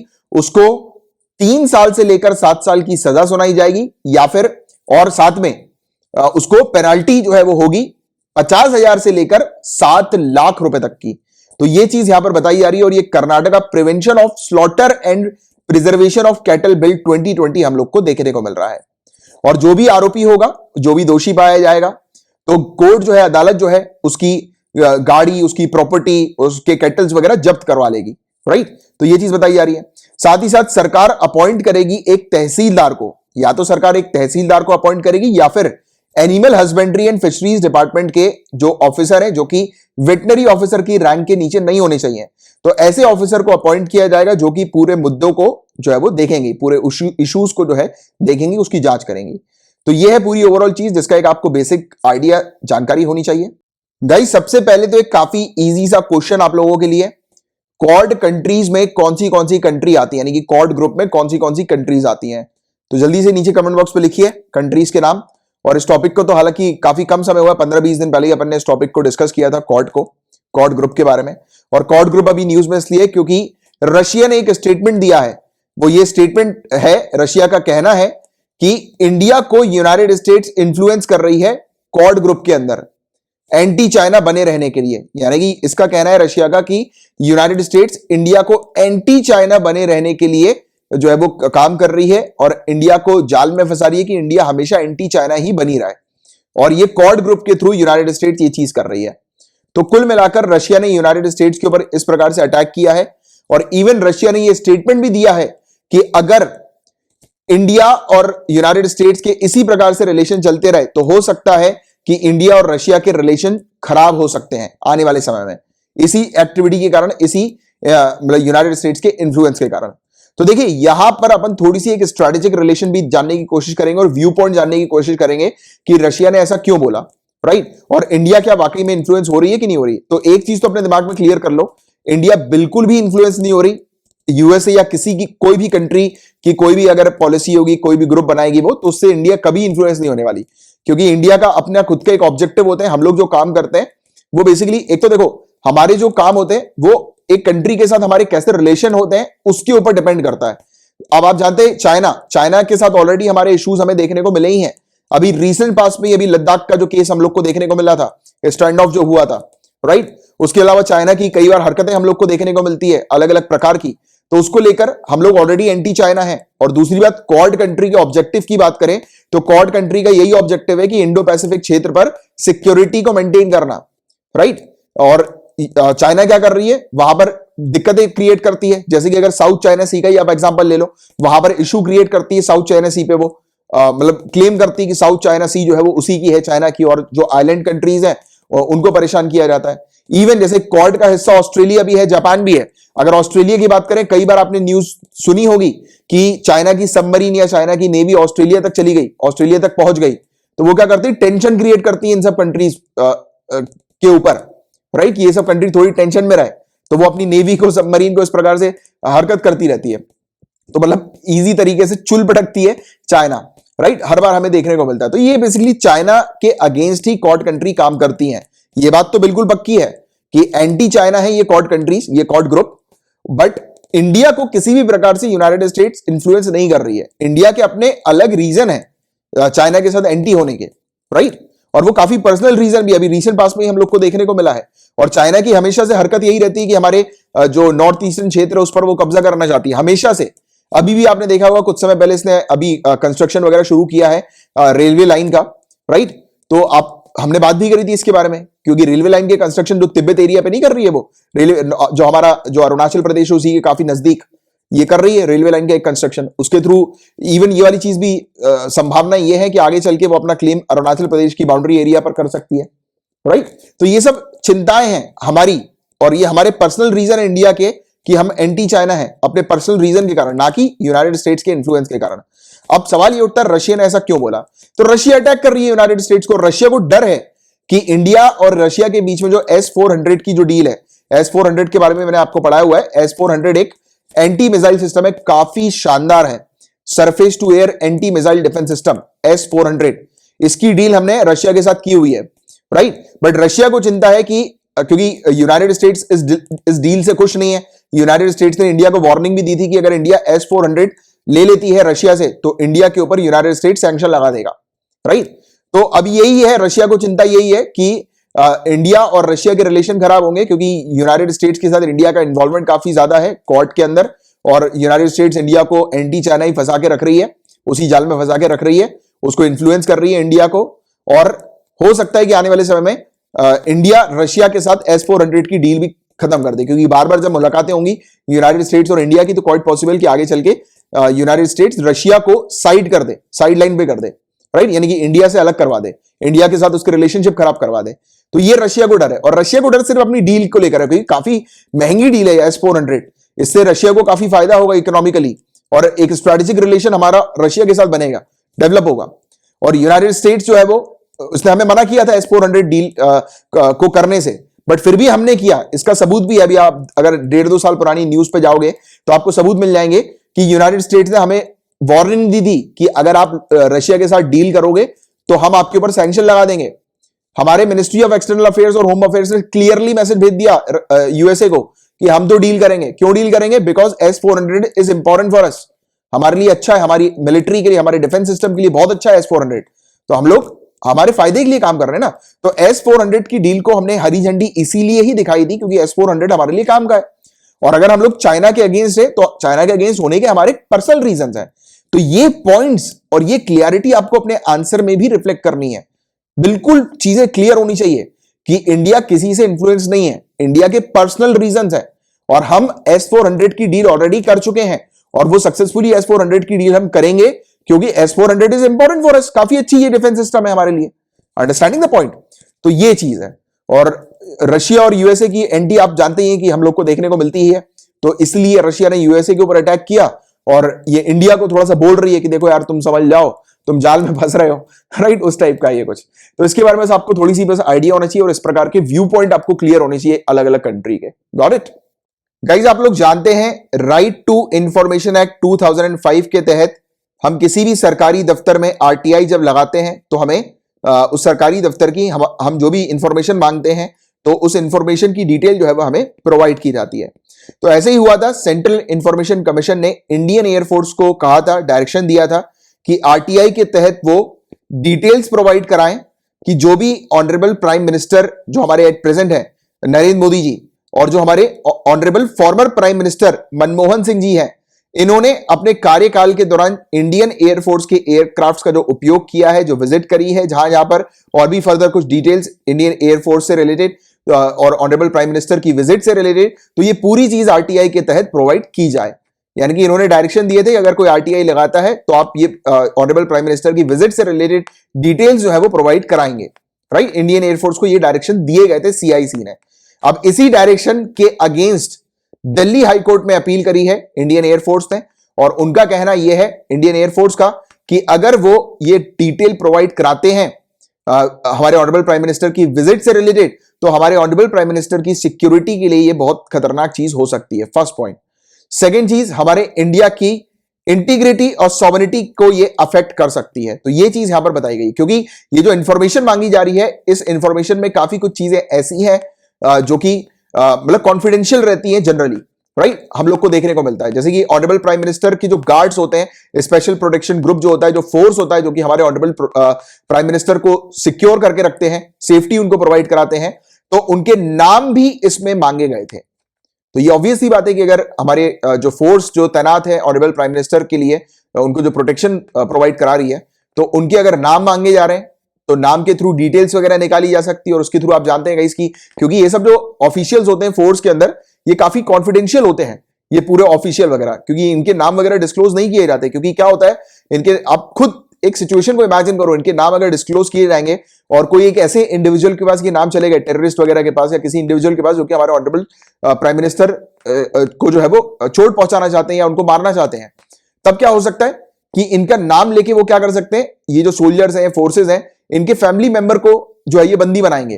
पहले तो टारगेट, क्योंकि हर एक इंडिविजुअल की जो कमजोरी होती है फैमिली होती है, और फिर इस प्रकार से ब्लैकमेल किया जा सकता है। तो बहुत सारे तरीके हैं इस तरीके के, मतलब ब्लैकमेल करने के या फिर खतरा पहुंचाने के। तो यही चीज इंडियन एयरफोर्स ने मेंशन करी और ये चीज कहा कि ये हमारे ऑनरेबल प्राइम मिनिस्टर की सिक्योरिटी के लिए बहुत खतरनाक है इस प्रकार की इंफॉर्मेशन डिस्क्लोज करना। तो ये इसलिए ये टॉपिक जो है वो न्यूज में है।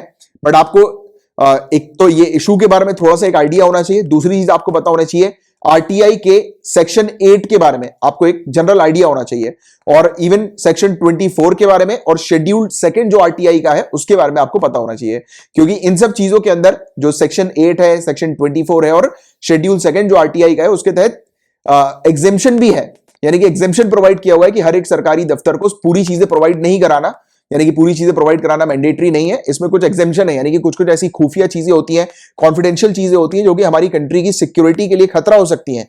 तो ऐसी डिटेल्स हम RTI के थ्रू डिस्क्लोज नहीं कर सकते, है कि नहीं? तो इसी को थोड़ा सा देख लेते हैं। सेक्शन 24 क्या है RTI एक्ट 2005 का? तो देखो, इसमें यह कहा गया कि इंटेलिजेंस और सिक्योरिटी ऑर्गेनाइजेशन से रिलेटेड डिटेल्स जो है वो यहां पर कवर की नहीं जाएंगी आरटीआई के अंदर, राइट। और ये तभी कवर की जाएंगी जब मामला करप्शन से रिलेटेड हो या फिर ह्यूमन राइट्स के उल्लंघन से रिलेटेड हो, तब फिर डिटेल्स आप जो है वो कवर कर सकते हो, यानी कि इस कानून के तहत, आरटीआई के तहत आप इंफॉर्मेशन डिस्क्लोज कर सकते हो। बट इंटेलिजेंस और सिक्योरिटी ऑर्गेनाइजेशन से रिलेटेड डिटेल्स नहीं प्रोवाइड कराना है। तो ये बकायदा सेक्शन 24 में एग्जेम्पशन दिया हुआ है इस चीज का। इसके अलावा सेकंड शेड्यूल जो है इस कानून का वो क्या कहता है, तो 26 इंटेलिजेंस और सिक्योरिटी एजेंसीज हैं, उनको एक्सक्लूड किया हुआ है। Intelligence bureau IB, raw research and analysis wing, इसके अलावा रेवेन्यू इंटेलिजेंस के डायरेक्टरेट, इसके अलावा special frontier force, border security force, national security guard और असम राइफल्स। तो ये और इसके अलावा और भी कुछ 26 इंटेलिजेंस और सिक्योरिटी एजेंसी हैं, तो उनको एग्जेम्पशन दिया हुआ है कि उनसे रिलेटेड इंफॉर्मेशन डिस्क्लोज नहीं की जाएगी। और सेक्शन 8 जो आरटीआई का है, इसके अंदर बकायदा मेंशन है कि हमारे किसी भी सिटीजन को ऐसी इंफॉर्मेशन नहीं दी जाएगी जो हमारी कंट्री की सॉवरेनिटी और इंटीग्रिटी के लिए खतरा हो सकती है, सिक्योरिटी के लिए खतरा हो सकती है। कोई भी स्ट्रेटेजिक, साइंटिफिक या इकोनॉमिक इंटरेस्ट से रिलेटेड इंफॉर्मेशन नहीं दी जाएगी।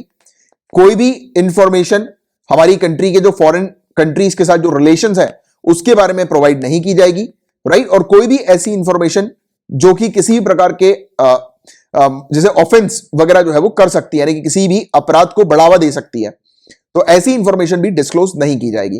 तो ये सेक्शन 8 के अंदर हम लोग को देखने को मिलता है। तो वही चीज आईएएफ का कहना है कि आईएएफ ने मेंशन किया है कि ये जो हम लोग को एसपीजी जो देखने को मिलता है, स्पेशल प्रोटेक्शन ग्रुप, तो इसके जो सोल्जर्स हैं तो वो भी एग्जेम्प्टेड है आरटीआई के तहत। तो फिर क्यों इनकी इंफॉर्मेशन, इनके नाम मांगे जा रहे हैं, राइट। तो ये वाली चीज है जिसका एक आपको आइडिया होना चाहिए। बट मेन जो आपकी काम की चीज है वो ये वाली स्लाइड है जिसके बारे में अच्छे से आपको पता होना चाहिए। तो ये था पूरा ओवरऑल टॉपिक। गाइस ये वाला जो टॉपिक है ये पेपर 2 पॉइंट ऑफ व्यू से भी हालांकि इंपॉर्टेंट है, इसका एक आपको आइडिया होना चाहिए। हम लोग यहां पर बात करने जा रहे हैं कि महाराष्ट्र के अंदर किस प्रकार से चाइल्ड पोर्नोग्राफी को रोकने के लिए एक्शंस लिए जा रहे हैं। तो इस पर हम लोग बात करेंगे क्योंकि यहां पर एक सॉफ्टवेयर का उपयोग करके जो है वो चाइल्ड पोर्नोग्राफी को रोका जाएगा, तो ये चीज बताई जा रही है। और इसके अलावा ऑपरेशन ब्लैक फेस की भी बात करेंगे अपन, और साथ ही साथ ट्रेस की भी बात करेंगे, tactical response against cyber child exploitation unit. तो ट्रेस के बारे में भी अपन डिस्कस करेंगे। तो 3-4 चीजों को देखेंगे अभी। और अभी एक्चुअली में क्या हुआ है कि हम लोग उपयोग करने वाले हैं इंटरपोल के एक सॉफ्टवेयर का। जो महाराष्ट्र पुलिस की जो साइबर विंग है, ये इंटरपोल से एक सॉफ्टवेयर लेगी और इस सॉफ्टवेयर की मदद से चाइल्ड पोर्नोग्राफी जो भी ऑनलाइन अपलोड होती है तो उसको ट्रैक किया जा सकेगा। इंटरपोल के पास ये सॉफ्टवेयर है जो कि डिटेक्ट करता है इमेजेस के अंदर जो न्यूडिटी होती है उसको डिटेक्ट करता है, और साथ ही साथ ये फेशियल स्ट्रक्चर जो होता है, यानी कि जो भी इमेज है या वीडियो है, तो उसमें जो भी इंडिविजुअल है तो उनके फेस को देखकर, फेस को रिकॉग्नाइज करके ये पता लगाता है कि वो फेस जो है वो कितने साल का, यानी कि कितनी एज के इंडिविजुअल का है। तो उस चीज को आइडेंटिफाई करता है और फिर ये एक डेटा जो है वो प्रोवाइड कराता है ऑफिशियल को। और इनबिल्ट एल्गोरिथम है इसका जिसके थ्रू ये कीवर्ड्स भी पता करता है, चाइल्ड पोर्नोग्राफी से रिलेटेड जो कीवर्ड्स होते हैं कि इंटरनेट पर क्योंकि कीवर्ड सर्च किए जाते हैं ना, तो उस कीवर्ड के तहत ये चेक कर लेता है कि किस किस जगह पर चाइल्ड पोर्नोग्राफी से रिलेटेड शब्द है, टेक्स्ट है। तो उन सब टेक्स्ट को ये आइडेंटिफाई करने के बाद ऑफिशियल्स के सामने एक लिस्ट तैयार करके रख देता है।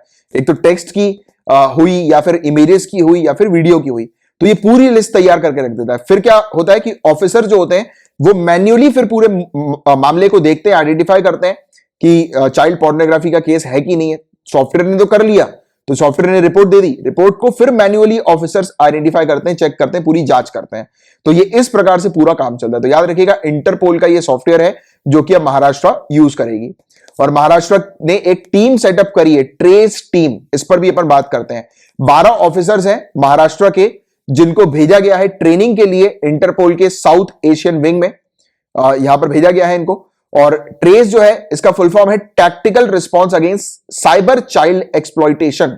नाम से ही समझ में आ रहा है ये सिर्फ काम करेगी ऑनलाइन जो भी चाइल्ड पोर्नोग्राफी या चाइल्ड एक्सप्लॉयटेशन से रिलेटेड जो भी कंटेंट है उसको ट्रेस करने का ये काम करेगी, राइट। तो इसलिए इसको ट्रेस भी कहा गया है, इसका शॉर्ट फॉर्म इसलिए ट्रेस किया गया है, रखा गया है।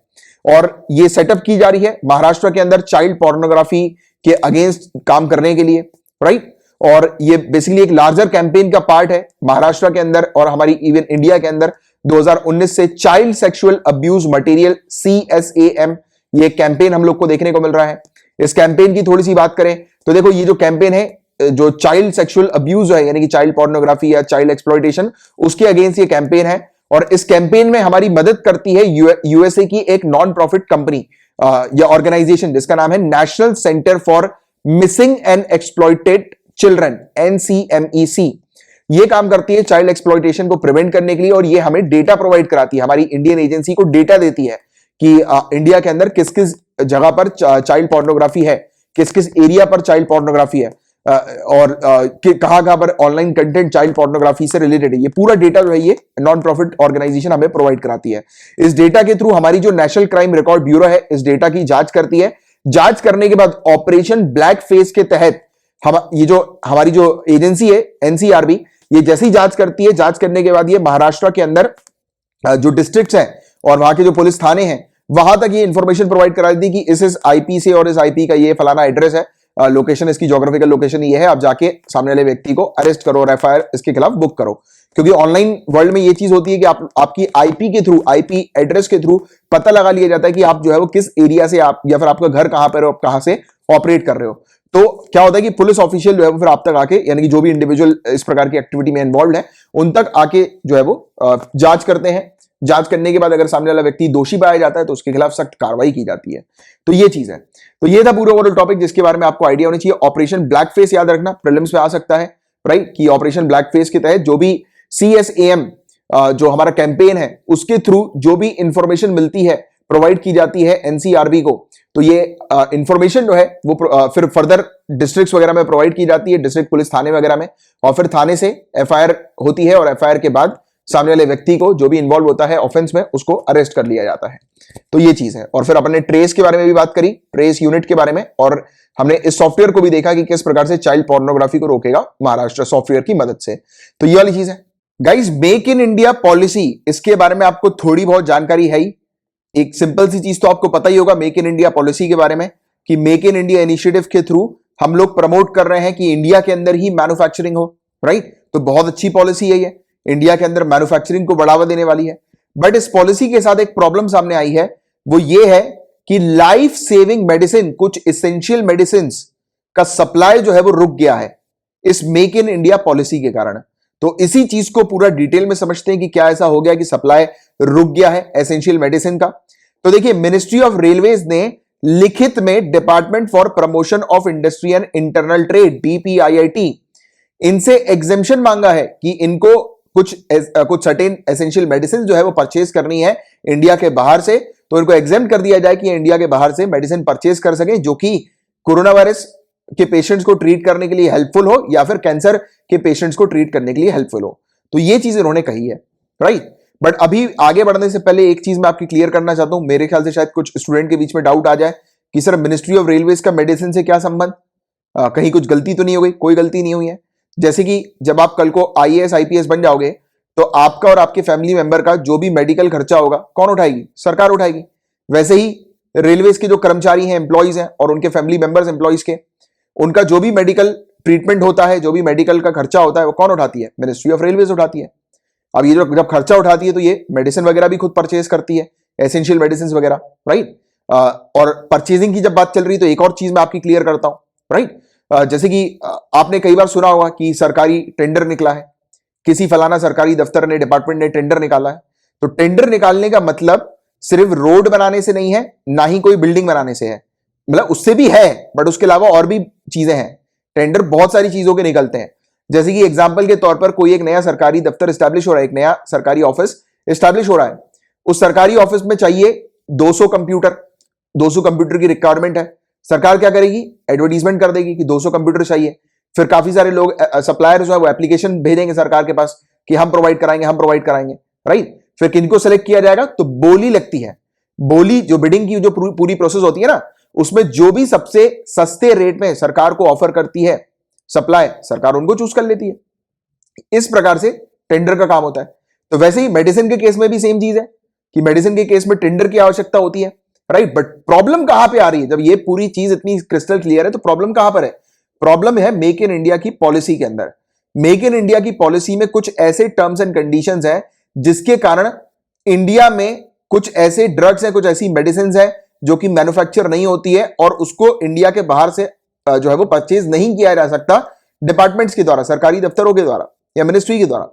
ये इशू है। अब क्या इशू है तो एग्जैक्टली इसको समझते हैं और क्या टर्म्स एंड कंडीशन है। तो इजी तरीके से, हालांकि ये क्लास 1 क्लास 2 इतना याद रखने की जरूरत नहीं, इजी तरीके से मैं आपको समझाऊं तो क्लास 1 और क्लास 2 दोनों ही लोकल सप्लायर्स हैं या फिर सर्विस प्रोवाइडर होते हैं जो कि सरकारी दफ्तरों को, सरकारी डिपार्टमेंट को, मिनिस्ट्री को अपनी सर्विस ऑफर करते हैं या फिर अपना सामान, गुड्स वगैरह ऑफर करते हैं, राइट। इसमें कंडीशन ये है कि क्लास 1 के अंदर ये चीज मैंडेटरी है कि कोई भी प्रोड्यूसर या सप्लायर जो सप्लाई कर रहा है सरकारी दफ्तरों को, सरकार को, जो भी अपना प्रोडक्ट सप्लाई कर रहा है उसका जो प्रोडक्ट है वो 50% या 50% से ज्यादा उसके प्रोडक्ट का कंटेंट इंडिया में ही बना होना चाहिए। जैसे कि अभी अपन ने एग्जांपल लिया था कंप्यूटर का, तो उसी पे बात करता हूं। तो जो भी कंप्यूटर, अगर क्लास 1 का सप्लायर कंप्यूटर जो है वो सेल कर रहा है सरकार को, तो ये उसको सुनिश्चित करना जरूरी है कि उसके कंप्यूटर के 50% या उससे ज्यादा, 50% से ज्यादा पार्ट्स इंडिया में ही बने होने चाहिए, उसकी मैन्युफैक्चरिंग इंडिया में ही होनी चाहिए, ये उसको सुनिश्चित करना है। और क्लास 2 सप्लायर के अंदर 20% से लेकर 50% का होता है कि मिनिमम 20% इंडिया में बना होना चाहिए और मैक्सिमम 50%, तो वो क्लास 2 सप्लायर की कैटेगरी में आ जाता है। तो हमने क्या देखा, हमने ये चीज देखी कि इंडिया में मैन्युफैक्चरिंग होना जरूरी है, बट कुछ ऐसे प्रोडक्ट्स हैं जो बनते नहीं है इंडिया में, उनकी मैन्युफैक्चरिंग नहीं होती है इंडिया में। फिर क्या होगा, फिर मुसीबत आएगी ना, कैसे फिर सप्लाई मेंटेन हो पाएगी, कैसे फिर खरीद पाएंगे मिनिस्ट्री और डिपार्टमेंट्स। तो यही एक वजह है जिसके कारण से एसेंशियल मेडिसिन का सप्लाई जो है वो रुक गया है।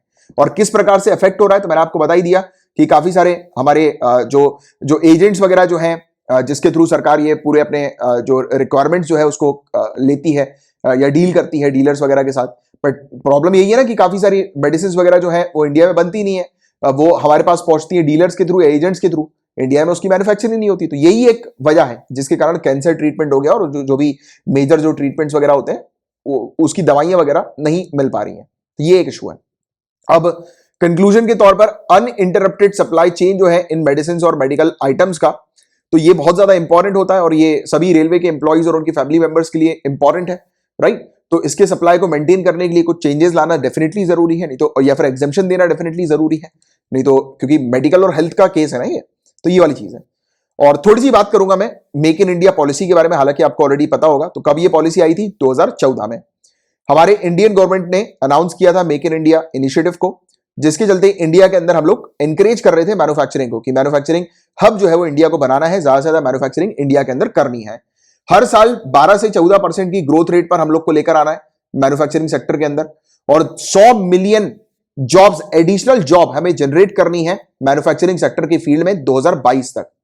इंश्योर करना है कि हमारी कंट्री में मैन्युफैक्चरिंग सेक्टर का जो कंट्रीब्यूशन है वो 25% तक बढ़ जाए 2022 तक। हालांकि इसको बाद में चेंज करके 2025 कर दिया टारगेट को, और एट प्रेजेंट हमारा 15 या 16% ये हम लोग को देखने को मिलता है कि हमारी जो जीडीपी में मैन्युफैक्चरिंग सेक्टर का जो कंट्रीब्यूशन होता है वो 15 और 16% है। इसको बढ़ाकर हमें 25% करना है 2025 तक। ये सब कुछ टारगेट्स वगैरह थोड़ा याद रखना, क्योंकि इससे रिलेटेड क्वेश्चंस पूछे जाते हैं और आप मेंस में भी लिख सकते हैं ये सब चीजें। अच्छा, मेक इन इंडिया के थ्रू क्या रिजल्ट सामने आया, तो देखो एफडीआई तो बड़ी है, बट अब जो है वो एफडीआई ज्यादा बढ़ नहीं पा रही है और ये हमारे इंडियन इंडस्ट्रियलाइजेशन पे कंट्रीब्यूट नहीं कर रही है। तो एफडीआई तो आई है, बट एफडीआई ज्यादा सर्विस सेक्टर की तरफ देखने को मिली है, ना कि मैन्युफैक्चरिंग सेक्टर की तरफ। और उल्टा ही हो गया है, मैन्युफैक्चरिंग सेक्टर को बूस्ट करने के लिए जो मेक इन इंडिया लेकर आया गया था, इसमें प्रॉब्लम ये हुई कि मैन्युफैक्चरिंग यानी कि जो गुड्स वगैरह जो मैन्युफैक्चर करते हैं ना, सर्विस को हटा के मैन्युफैक्चरिंग की बात हो रही है यहाँ पे। तो मैन्युफैक्चरिंग सेक्टर जो है उसमें और कम हो गया एफडीआई। ये 2014-15 में 9.6 बिलियन यूएस डॉलर था, वो घट के 7 बिलियन यूएस डॉलर से भी कम हो गया है। ये चीज यहां पर बताई जा रही है। और एफडीआई सर्विस सेक्टर के अंदर 23.5 बिलियन यूएस डॉलर है, ये 3 गुना ज्यादा है मैन्युफैक्चरिंग सेक्टर के कंपैरिजन में। और इंडिया का शेयर जो ग्लोबल एक्सपोर्ट में मैन्युफैक्चर्ड प्रोडक्ट्स का होता है, यानी कि जो प्रोडक्ट्स को, गुड्स को मैन्युफैक्चर करके जो हम एक्सपोर्ट करते हैं, तो India all over the world सिर्फ 2% एक्सपोर्ट कर पा रहा है, यानी कि ग्लोबल एक्सपोर्ट में 2% शेयर मैन्युफैक्चरिंग प्रोडक्ट्स का इंडिया का है, और चाइना का वहीं 18% शेयर बताया जाता है। तो ये चीज है कुछ जिसके बारे में आपको एक जानकारी, एक आइडिया होना चाहिए। गाइस, अब जानेंगे कि ऑल ओवर द वर्ल्ड कौन सी कंट्री रिलीजियस फ्रीडम का उल्लंघन करती है। रिलीजियस फ्रीडम का उल्लंघन करना मतलब उस कंट्री के अंदर जो अलग अलग रिलीजियस कम्युनिटी जो है उनके अगेंस्ट, यानी कि एक स्पेसिफिक रिलीजियस कम्युनिटी के अगेंस्ट जो है वो एक्सप्लॉइटेशन करना, राइट। तो रिलीजन के आधार पर एक्सप्लॉइटेशन करना, मतलब कुल मिला के, क्योंकि रिलीजियस फ्रीडम का उल्लंघन यही है कि किसी इंडिविजुअल को अपने रिलीजन को फॉलो करने या अपने रिलीजन को प्रैक्टिस करने की उसे परमिशन ना देना, या फिर बाधा बनना उसके सामने, या किसी प्रकार का जो है वो बैरियर क्रिएट करना कि वो अपने रिलीजन को प्रॉपर वे में फॉलो ना कर पाए। तो ये सब चीजें, तो पाकिस्तान और चाइना जो है वो रिलीजियस फ्रीडम का उल्लंघन कर रही हैं, यूनाइटेड स्टेट्स का ये कहना है। यूनाइटेड स्टेट्स डिपार्टमेंट ने काफी सारी कंट्रीज को अलग अलग लिस्ट में रखा है और ये इंटरनेशनल रिलीजियस फ्रीडम एक्ट के तहत ये किया है।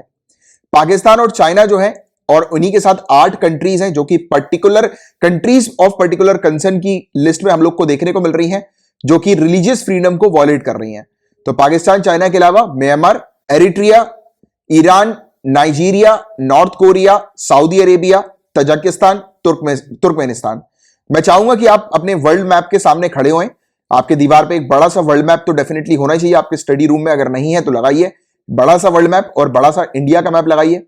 जाके खड़े होइए दीवार के सामने, और जो भी कंट्रीज मैंने अभी आपको बताई हैं उन कंट्रीज के ऊपर अपनी फिंगर रखते जाइए।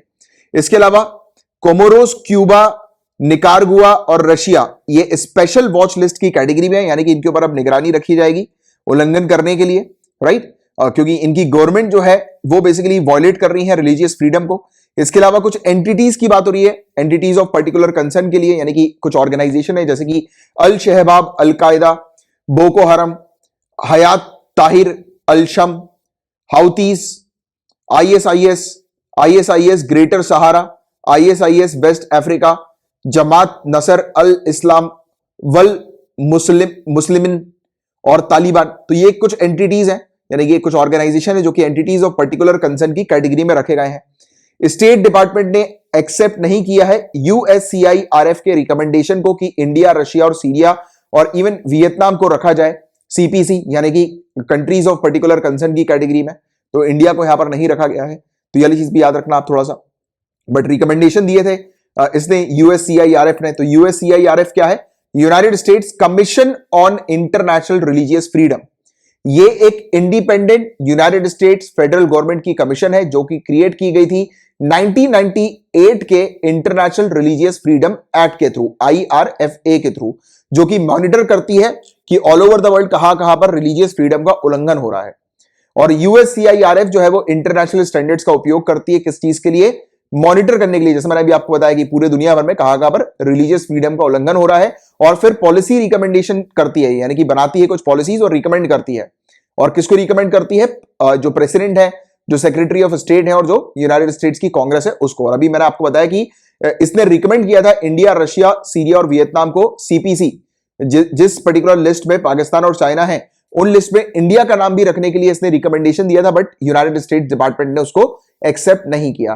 तो ये वाली चीज भी आप लोग को थोड़ी सी पता होनी चाहिए। तो ये इसलिए नहीं किया, आप देखो अभी कहीं ना कहीं, जैसे कि रशिया जो है उसने अभी, मैंने आपको थोड़ी देर पहले ही बताया था ना कि रशिया जो है वो अभी क्लेम कर रहा है कि यूनाइटेड स्टेट्स इंडिया को जाल में फंसा रहा है एंटी चाइना के। तो कहीं ना कहीं ये एक तरह से रिलीफ जो है वो इंडिया को प्रोवाइड करा रहा है यूनाइटेड स्टेट्स के साथ ही रहे इंडिया, क्योंकि अगर इंडिया का नाम इस लिस्ट में आ जाएगा तो ऑब्वियस ही बात है कि इंडिया के अंदर ये चीज ऑल ओवर द वर्ल्ड साबित होगी कि, और यूनाइटेड स्टेट्स की तरफ से ये साबित होगी कि इंडिया के अंदर रिलीजियस फ्रीडम का उल्लंघन हो रहा है ना। तो मे भी शायद ये भी एक वजह हो सकती है स्ट्रेटेजिक यूनाइटेड स्टेट्स की, आप कुछ कह नहीं सकते, बट हाँ फिर भी एक चीज तो पक्की है कि इंडिया यूनाइटेड स्टेट्स से या किसी कंट्री से इन्फ्लुएंस नहीं होती है, राइट। चलो आगे की बात करेंगे इसी में। तो ये मैंने आपको थोड़ा सा बताया इसके बारे में। तो ये रिकमेंडेशन वगैरह भी करती है, पॉलिसी रिकमेंडेशन। और इसके अलावा डिफरेंसेस क्या क्या है यूएससीआईआरएफ में और state department office of international religious freedom में? तो जैसे मैंने आपको बताया कि एक इंडिपेंडेंट बॉडी है, राइट, इंडिपेंडेंटली ये रिकमेंड करती है यूएससीआईआरएफ। बट अगर अपन बात करें office, United states office of international religious freedom, IRF की अगर अपन बात करें, जिसके बारे में मैंने अभी आपको बताया था, इंटरनेशनल रिलीजियस फ्रीडम एक्ट के तहत ये लिस्ट जो है वो तैयार करती है, और इसी के यूएससीआईआरएफ के रिकमेंडेशन के आधार पर भी नाम जो है वो रखे जाते हैं काफी सारी कंट्री के लिस्ट के अंदर। तो यूएससीआईआरएफ और इसमें सिंपल सा डिफरेंस ये है कि ये जो बॉडी है आईआरएफए जो हम लोग को देखने को मिलती है, तो ये इसी एक्ट के तहत जो है वो स्टैब्लिश की गई थी और यूनाइटेड स्टेट्स डिपार्टमेंट का ये पार्ट है। बट यूएससीआईआरएफ एक इंडिपेंडेंट बॉडी के तौर पर हम लोग को देखने को मिलती है। तो दोनों ही अपनी एनुअल रिपोर्ट्स रिलीज करती है जो कि इंटरनेशनल रिलीजियस फ्रीडम से रिलेटेड होती है कि ऑल ओवर द वर्ल्ड कौन सी कंट्री में रिलीजियस फ्रीडम का उल्लंघन हो रहा है, राइट। तो ये चीज इसकी देखने को मिलती है। स्टेट डिपार्टमेंट की जो रिपोर्ट आती है, यूनाइटेड स्टेट डिपार्टमेंट की रिपोर्ट आती है, वो भी मतलब हर एक country all over the world जहां पर उल्लंघन होता है रिलीजियस फ्रीडम का तो उसको स्पेसिफाई करती है, उसकी डॉक्यूमेंटेशन तैयार करती है। और यूएससीआईआरएफ की एनुअल रिपोर्ट जो आती है ये रिकमेंड करती है कि कौन सी कंट्री को जो है वो कंट्रीज ऑफ पर्टिकुलर कंसर्न की कैटेगरी में रखा जाए, राइट। और फिर बाद में यूनाइटेड स्टेट्स को प्रोवाइड किया जाता है कि वो जो है वो लिस्ट में शामिल करें ऐसी कंट्रीज को। बट अभी इंडिया का नाम भी इसने मेंशन किया था, बट यूनाइटेड स्टेट्स ने इंडिया को इस लिस्ट में नहीं रखा है। आर्टिकल 18 जो universal declaration of human rights का है, ये क्या कहता है इस पर भी अपन बात करेंगे। तो देखो रिलीजन यानी कि रिलीजियस फ्रीडम का उल्लंघन के बारे में ये कहता है universal declaration of human rights. तो everyone has the right to freedom of thought, conscience and religion. This right includes freedom to change his religion or belief and freedom either alone or in community with others and in public or private to manifest this religion or belief in teaching, practice, worship and observance. तो यह कहता है universal declaration of human right, मानव अधिकारों की सार्वभौमिक घोषणा के अनुच्छेद 18 में जो प्रावधान किया गया है वो यह है कि सभी व्यक्तियों को विचार, विवेक और धर्म की स्वतंत्रता का अधिकार है। इस अधिकार में अपने धर्म अथवा आस्था को बदलने की स्वतंत्रता भी सम्मिलित है तथा इसके साथ अकेले अथवा अन्य व्यक्तियों के साथ सार्वजनिक स्थल पर अथवा निजी रूप से अपने धर्म या आस्था की शिक्षाओं, पद्धतियों, पूजा एवं उनके पालन करने की स्वतंत्रता है। तो यही सब होती है रिलीजियस फ्रीडम, जो मैंने भी आपको स्टार्टिंग में बताया था कि किसी इंडिविजुअल को अपने रिलीजन को प्रैक्टिस करने के लिए अगर कोई बैरियर क्रिएट करती है कंट्री, राइट, इश्यूज वगैरह क्रिएट करती है, उसको रोकती है, तो वो रिलीजियस फ्रीडम का उल्लंघन कर रही है। तो ये वाली चीज है और इसी के आधार पर चेक किया जाता है कि किस किस कंट्री के अंदर रिलीजियस फ्रीडम का उल्लंघन हो रहा है। फिर ये अपनी रिपोर्ट पेश करती है, उसमें अलग अलग कंट्री को रखती है अलग अलग लिस्ट के अंदर, राइट। तो ये चीज है गाइस। 8 दिसंबर 1967 को 8th ऑफ दिसंबर 1967 को हम लोगों ने आईएनएस कलवरी को शामिल किया था हमारी इंडियन नेवी में, और ये हमने ली थी यूएसएसआर से 1967 के दौरान। और कलवरी का बेसिकली मलयालम नेम जो है वो है टाइगर शार्क, जो कि एक प्रीडेटर हम लोग को इंडियन ओशन में देखने को मिलती है। तो आईएनएस कलवरी को हमने 8 दिसंबर को जो शामिल किया था इंडियन नेवी में, तब से 8 दिसंबर को सबमरीन डे ऑब्जर्व किया जाता है। और आईएनएस कलवरी जो है ये बेसिकली इसको डिकमीशन जो हम लोगों ने किया था वो 29 सालों के बाद किया था 1996 में। बस एक बेसिक आइडिया आपको इसका होना चाहिए। दैट्स गाइस, यहां पर बताया जा रहा है कि 16 फॉरेन बेस्ड खालिस्तानीज के against NIA national investigation agency ने चार्जशीट फाइल करी है। ये जो लोग हैं, ये 16 लोग जिनके अगेंस्ट ये चार्जशीट फाइल हुई है, ये यूनाइटेड किंगडम, कनाडा और यूनाइटेड स्टेट्स के बताए जा रहे हैं।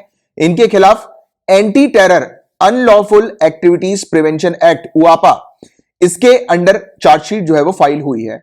ये बेसिकली इंडिया के अंदर सिडिशियस एक्टिविटी को बढ़ावा दे रहे थे, इन्वॉल्व हो रहे थे सिडिशियस एक्टिविटी में, यानी कि जैसे कि देशद्रोह टाइप की फीलिंग जो है वो लोगों में डेवलप कर रहे थे। साथ ही साथ शत्रुता को बढ़ा रहे थे, धर्म के नाम पर या फिर एक रीजन एरिया के नाम पर शत्रुता को बढ़ाया जा रहा था। तो ये चीज है, तो इसको आइडेंटिफाई करके एनआईए ने इनके खिलाफ जो है वो चार्जशीट फाइल करी है। और ये बेसिकली हुआ किस चीज के लिए है, तो इन्होंने एक बैनर जो है वो लॉन्च किया था, इन्होंने एक सेशनिस्ट कैंपेन जो है, अलगावादी अभियान जो है वो लॉन्च किया था एक बैनर के अंडर, रेफरेंडम 2020 के अंडर, जिसके तहत ये खालिस्तान क्रिएट करने की डिमांड कर रहे थे। अब यही अपन बात करेंगे कि ये खालिस्तान मूवमेंट क्या था और खालिस्तान क्रिएट करने की क्या बात है ये। तो देखो, इसकी शुरुआत होती है पंजाबी सूबा मूवमेंट से। इसकी शुरुआत हम लोग को, इसके ट्रेसेस हम लोग को देखने को मिले, जिस समय डिमांड की जा रही थी कि एक सेपरेट सिख स्टेट चाहिए इनको, कि एक अलग सिखों के लिए एक अलग स्टेट होना चाहिए, एक अलग टेरिटरी होना चाहिए, उसकी इन्होंने डिमांड करी थी।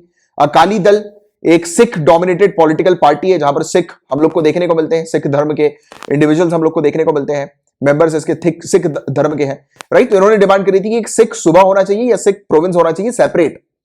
और जब स्टेट रीऑर्गेनाइजेशन कमीशन हुआ था, आपको पता होगा कि 1956 में स्टेट रीऑर्गेनाइजेशन एक्ट हम लोग को देखने को मिला था, जिसके तहत लिंग्विस्टिक बेसिस पर, भाषा के आधार पर हमारी स्टेट्स को जो है वो डिवाइड किया गया था। तब उस समय इन्होंने डिमांड करी थी कि इनको एक सेपरेट सिख स्टेट चाहिए, तो इनकी डिमांड को स्टेट रीऑर्गेनाइजेशन कमीशन ने रिजेक्ट कर दिया था, राइट। और बाद में चल के पंजाब जो है, आपको पता होगा कि पंजाब, हरियाणा, चंडीगढ़, ये इन अलग अलग एरिया पे बाइफर्केशन हो गया था पंजाब का। और फिर हालांकि कुछ एरिया पंजाब का जो हिली एरियाज है वो हिमाचल प्रदेश के पास भी चला गया था, राइट। तो ये पूरी चीज थी। तो खालिस्तान मूवमेंट के अंदर ये चाह रहे हैं, डिमांड कर रहे हैं कि इनको एक सेपरेट सिख स्टेट मिले। और साथ ही साथ एक और चीज है इसी के साथ जुड़ी हुई, आनंदपुर साहिब रेजोल्यूशन। तो शिरोमानी अकाली दल ने अडॉप्ट किया था इस रेजोल्यूशन को। ये एक ब्लूप्रिंट की तरह काम करता है अपनी पार्टी के फ्यूचर एजेंडा पर्पस के लिए, कि इनकी पार्टी का जो फ्यूचर एजेंडा जो होगा उसका ये ब्लूप्रिंट के लिए काम करता है। ये चाहते हैं कि प्रॉपर ऑटोनॉमी जो है वो मिल जाए पंजाब को, और पंजाब का एक खुद का कॉन्स्टिट्यूशन ये चाहते हैं कि उसका खुद का कॉन्स्टिट्यूशन और इनके रूल्स रेगुलेशन अपने हिसाब से ये क्रिएट करें। तो इनकी इस प्रकार की ये डिमांड है, और इसीलिए खालिस्तान ये हमें न्यूज में देखने को मिलता है। तो ये था पूरा ओवरऑल टॉपिक जिसका एक आइडिया आपको होना चाहिए। Got it guys? बात हो रही है कोस्टल रेगुलेशन जोन नॉर्म्स के बारे में। इस टॉपिक के बारे में आपको पता होना चाहिए। इस टॉपिक को काफी डिटेल में मैंने आप लोग को एक्सप्लेन किया हुआ है। 10 नवंबर 2020 के लेक्चर में आप जाएंगे तो इस लेक्चर के 37 मिनट 28 सेकंड पे ये टॉपिक आपको मिलेगा, कोस्टल रेगुलेशन जोन नॉर्म्स। इस टॉपिक को ध्यान से देख लीजिएगा। ये टॉपिक रिपीट हुआ है, इससे रिलेटेड क्वेश्चंस बनने की संभावनाएं हैं, क्योंकि जब भी टॉपिक्स रिपीट होते हैं उनसे रिलेटेड क्वेश्चंस बनते हैं। और जिन भी स्टूडेंट्स के पास ये पीडीएफ आती है, आप सिंपली यहां पर क्लिक कीजिएगा 37 मिनट 28 सेकंड पे, या फिर आप जनरली इसके ऊपर क्लिक कर दीजिएगा। ये इसके ऊपर आप क्लिक करेंगे तो वीडियो आपका शुरू हो जाएगा 10 नवंबर का इसके, या फिर यहीं पर क्लिक कर लीजिएगा 37 मिनट 28 सेकंड पे, डायरेक्टली टॉपिक से आपका ये शुरू हो जाएगा। जिन भी स्टूडेंट्स के पास पीडीएफ आती है वो इस तरीके से इस लेक्चर को देख सकते हैं, राइट। बाकी ये टॉपिक अभी न्यूज में इसलिए आया था क्योंकि 6 मेंबर का एक पैनल गठित किया है नेशनल ग्रीन ट्रिब्यूनल ने अभी रिसेंटली। इन्होंने फील्ड लेवल की इन्वेस्टिगेशन कंडक्ट करी थी। एक्चुअली आंध्र प्रदेश के अंदर स्पेशली ईस्ट गोदावरी डिस्ट्रिक्ट में एक एरिया है, कोस्टल एरिया, एक कोस्टल बेल्ट है, कारावाका से लेकर अंतरवेदी पल्लीपेलम, यानी कि ये एक एरिया है, कोस्टल बेल्ट है। तो वहां पर बेसिकली एलिगेशंस लगाए जा रहे हैं, आरोप लगाए जा रहे हैं कि इस एरिया पर जो रेती निकाली जा रही है, जो रेत वगैरह होती है ना, सैंड वगैरह जो निकाला जा रहा है, और एक्वाकल्चर यहां पर जो किया जा रहा है, तो उसकी इनके पास परमिशन नहीं है, बट ये कर रहे हैं। तो अभी ये 6 मेंबर के पैनल ने यहां पर परमिशन जो है वो मांगी है कि इस जगह से रेत निकालने की या फिर एक्वाकल्चर की परमिशन कहां से मिली है, तो डॉक्यूमेंटेशन वगैरह मांगे गए हैं। तो ये चीजें, यानी कि इन्होंने कोस्टल रेगुलेटरी जोन नॉर्म्स का उल्लंघन किया है, ऐसे आरोप यहां पर लगाए गए हैं। बट हालांकि ये जो टॉपिक न्यूज में वो अपने लिए काम का नहीं है। मेन जो आपके लिए चीज है वो है CRZ नॉर्म्स के बारे में पढ़ना, जो कि आपको यहां पर मिल जाएगा, जैसे मैंने अभी आपको बताया, ठीक है। यहां पर बात हो रही है पीएम वाणी की। क्वेश्चन अगर आ जाए पीएम वाणी किससे एसोसिएटेड है, तो सिंपल सी चीज याद रखना, ये एक पब्लिक वाईफाई प्लान आने वाले समय में देखने को मिलेगा। पब्लिक वाईफाई प्लान, जैसे कि आप कहीं पर भी मार्केट में हो, आप मार्केट में इसका उपयोग कर सकते हो, और इसमें एक एप्लीकेशन होगी, आने वाले समय में लॉन्च करेंगे ये एप्लीकेशन। अभी इसको कैबिनेट अप्रूवल मिला है इस पर्टिकुलर पब्लिक वाईफाई प्लान को, पीएम वाणी को। आने वाले समय में ये और भी चीजें जो है वो रिलीज करेंगे। इसमें फायदा क्या होगा पता है, कि कोई भी इंडिविजुअल कहीं पर भी हो, और जहां पर भी, यानी कहीं पर भी नहीं, मतलब जहां पर भी इसका नेटवर्क है पब्लिक वाईफाई प्लान का, तो जहां पर भी ये पब्लिक वाईफाई होंगे तो वहां पर इंडिविजुअल अपनी मोबाइल एप्लीकेशन दी जाएगी, आने वाले समय में लॉन्च होगी। काफी सारी चीज अभी लॉन्च नहीं हुई है, तो उस एप्लीकेशन की मदद से ढूंढ पाएंगे कि कहां पर हॉटस्पॉट अवेलेबल है, और फिर वहां पर वो इंटरनेट सर्विसेज का उपयोग कर सकेंगे। और इंटरनेट सर्विसेज में ये कह तो रहे हैं कि इसमें जो है वो पैसा लगेगा, यानी कि सर्विसेज को यूज करने का, कि कुछ चार्जेस वगैरह देने पड़ेंगे। जैसे मोबाइल में कुछ प्लान वगैरह परचेज नहीं करते, डेटा प्लान वगैरह, तो वैसे ही कुछ चार्जेस वगैरह होगा इसका, बट काफी सस्ता होगा, ये भी बताया जा रहा है। और दूसरी चीज हो सकता है कि कुछ पर्टिकुलर मतलब डेटा जो है MB वगैरह है, या कुछ GB हो सकता है कि वो फ्री में मिल जाए, बट अभी तो ये चार्जेस की बात कर रहे हैं। हो भी सकता है कुछ, यानी कि स्टार्टिंग इनिशियल की आप एक महीने में जो है वो 10 GB डेटा या 5 GB डेटा ऐसा कुछ यूज कर सकते हो, ऐसा कुछ शायद निकाल लेंगे प्लान। अभी निकाला नहीं, अभी निकालेंगे तब पता लगेगा, क्योंकि अभी तो शुरुआत हो रही है इसकी, कि आप पब्लिकली जो है वो कहीं पर भी वाईफाई यूज कर सकते हो, और सरकारी वाईफाई होगा। अब देखिए, काफी सारे लोगों को लगता है कि सरकारी चीजें जो होती है वो काफी खराब होती है, जैसे BSNL से लोग लिंक करते हैं, जिनके पास भी BSNL का ब्रॉडबैंड होगा उनको पता होगा, बट नहीं, अब चीजें चेंज हो रही है, अब चीजें काफी अच्छी हो रही हैं। जैसे कि एग्जाम्पल के तौर पर अगर अपन बात करें रेल वायर की, रेल वायर का नाम आपने सुना होगा, शायद यूज भी किया होगा। तो आप रेलवे स्टेशन पर जाते हैं जब आपको वाईफाई मिलता है, बट आप मुझे बोलोगे सर वो तो गूगल की मदद से मिलता है, बट कुछ कहीं ना कहीं आपको पब्लिक प्लेसेस पे तो मिल रहा है ना, वो भी फ्री ऑफ कॉस्ट में। तो ये भी तो सोचो, तो वो भी सरकार के थ्रू ही पॉसिबल हो पाया ये सब चीजें, कि रेलवे स्टेशन पर वाईफाई लोग यूज कर पा रहे हैं। आप कभी उस रेलवे स्टेशन के वाईफाई को यूज करके देखिएगा। मैंने किया है पर्सनली, इसलिए मैं बताता हूं, काफी अच्छा मेरा तो एक्सपीरियंस रहा है। जैसे मैंने यूज किया था, नागपुर में किया था, हैदराबाद के अंदर काचीगुड़ा में मैंने किया था, मैंने दिल्ली में किया था, और भी काफी सारी लोकेशन में मैंने वाला वाईफाई यूज किया है और मुझे मेरा एक्सपीरियंस बहुत अच्छा रहा है। 4G इंटरनेट अपन मोबाइल पे चलाते हैं ना, उससे काफी अच्छी स्पीड मुझे मिली थी। तो आपका क्या एक्सपीरियंस रहा है जरूर अगर चाहें तो शेयर कीजिएगा। और कहने का मेरा मतलब है कि काफी अच्छी सर्विस जो है वो आने वाले समय में हो सकती है ये, राइट। इसके प्लान्स भी ये लोग बताएंगे। और ब्रॉडबैंड इंटरनेट सर्विसेज को एक्सेलरेट करने में ये मदद करेगा ये पब्लिक वाईफाई प्लान। इसको पहली बार रिकमेंड किया गया था ट्राई के द्वारा, telecom regulatory authority of India के द्वारा 2017 में। इसके फीचर्स की बात करें तो ये अलाउ करेगा कि पब्लिक वाईफाई हॉटस्पॉट सेटअप किए जाएंगे हमारी कंट्री में काफी सारी लोकेशन पे, और ये सेटअप किए जाएंगे पब्लिक डेटा ऑफिसेस के through, right. Public data offices के थ्रू ये सेटअप किए जाएंगे और पब्लिक डेटा ऑफिसेस के लिए आवश्यकता नहीं होगी कोई भी लाइसेंस लेने की या कोई फी वगैरह पे करने की। इसमें काफी सारे प्लेयर्स इन्वॉल्व होंगे, काफी सारे पॉसिबिलिटी ये है कि जो हम लोग को ये नेटवर्क देखने को नहीं मिलते, काफी सारे ये service provider, internet service provider ये यहां पर मौजूद होंगे इस पर्टिकुलर इनिशिएटिव में सरकार के। साथ ही साथ ये पब्लिक डेटा ऑफिसेस होगा, पीडीओ होगा, पब्लिक डेटा ऑफिसेस एग्रीगेटर्स होंगे, ऐप प्रोवाइडर्स होंगे और सेंट्रल रजिस्ट्री होगी। सेंट्रल रजिस्ट्री बेसिकली डेटा को मेंटेन करने के लिए कि कहां पर पब्लिक वाईफाई है, किस प्रकार से उसका उपयोग हो रहा है, वो पूरा डेटा, और कौन कौन ये एग्रीगेटर्स मौजूद हैं या फिर पब्लिक डेटा ऑफिसेस जो है वो किस किस जगह पर जो है वो सेटअप है, तो वो पूरा रिकॉर्ड रखेगी ये सेंट्रल रजिस्ट्री। इस पर और थोड़ी चर्चा करें, इसका इंप्लीमेंटेशन किस प्रकार से होगा, तो पब्लिक डेटा ऑफिसेस जो होंगे वो फैसिलिटेटर का काम करेंगे। मतलब आप कह सकते हो कि एक प्रकार से कड़ी का या मध्यस्थता का काम करेंगे सर्विस प्रोवाइडर के बीच में और यूजर्स के बीच में, राइट, कि उनको जो है वो इंटरनेट मिल सके। इसके अलावा पब्लिक डेटा ऑफिसेस एग्रीगेटर्स होंगे, तो एग्रीगेटर्स बेसिकली मॉनिटरिंग पर्पस के लिए होंगे, यानी कि अथॉरिटी होगी जो कि पूरे कार्य को जो है वो देखेगी, चेक करेगी कि प्रॉपर तरीके से काम हो रहा है कि नहीं हो रहा, प्रॉपर तरीके से सर्विस प्रोवाइडर की सर्विसेज पीडीओ के थ्रू यानी कि पब्लिक डेटा ऑफिसेस के थ्रू लोगों को मिल पा रही है कि नहीं मिल पा रही, तो उस पर बेसिकली पूरी जांच करेगी ये। इसके अलावा एक पर्सन जिसको पब्लिक वाईफाई को यूज कर रहा है वो एप्लीकेशन का उपयोग करेंगे और वो पेमेंट करेंगे यूपीआई के थ्रू और फिर वो पब्लिक वाईफाई का उपयोग कर सकेंगे। और ये प्रोजेक्ट जो है उसमें एक ऐप डेवलपर भी होने वाले हैं, क्योंकि एप्लीकेशन के थ्रू ये पूरी चीज होगी, तो एप्लीकेशन डेवलप करने की भी एक हम लोग को देखने को मिलेगी एजेंसी वगैरह, राइट। तो वो भी आने वाले समय में आएगा जो कि पूरे प्रॉपर तरीके से डेटा को डेवलप करेंगे और फिर उसके बाद सेंट्रल रजिस्ट्री का रोल होगा कि ये पूरी चीज जो है रिकॉर्ड जो है वो मेंटेन करेगा, यानी कि जो भी डिटेल्स हैं ऐप प्रोवाइडर्स की या पब्लिक डेटा ऑफिसेस की या एग्रीगेटर्स की, तो ये पूरी डिटेल जो है वो अपने पास मेंटेन करके रखेगा। तो ये इस प्रकार से चीज जो है वो आने वाले समय में होने वाली है। ब्रॉडबैंड एक्सेस मिलियंस ऑफ लोगों को यानी कि हमारे सिटीजन्स को काफी सस्ते रेट में मिलेगा आने वाले समय में, और ये यूपीआई कनेक्टिविटी सर्विस हम लोग को देखने को मिल रही है, unified payment interface of connectivity service बताई जा रही है, तो उसी के रूप में ये कार्य करेगा। तो ये था पूरा ओवरऑल टॉपिक जिसका एक आपको आइडिया जानकारी होनी चाहिए। और गाइस बताया जा रहा है कि लक्षद्वीप में भी high speed internet connection provide कराने के पर्पस से एक ऑप्टिकल केबल फाइबर समुद्र के नीचे बिछाई जा रही है। एक ऑप्टिकल केबल फाइबर कोची से स्टार्ट होगी और वो लक्षद्वीप के 11 आइलैंड्स तक पहुंचाई जाएगी। तो ये चीज अनाउंस कर दी गई है, इस चीज को जो है वो कैबिनेट ने अप्रूवल दे दिया है। और आप मुझे नीचे कमेंट बॉक्स पर लिखकर बताएंगे, अभी कुछ महीने पहले की बात है, अपन ने डिस्कस भी किया था कि लक्षद्वीप ग्रुप ऑफ आइलैंड्स के अलावा कहां पर इस प्रकार की ऑप्टिकल केबल फाइबर बिछाने की बात की गई है इंडिया के द्वारा। जल्दी से बताइए नीचे कमेंट बॉक्स पर आंसर लिखकर, इसके बारे में पढ़ा भी चुका हूं मैं आप लोगों को।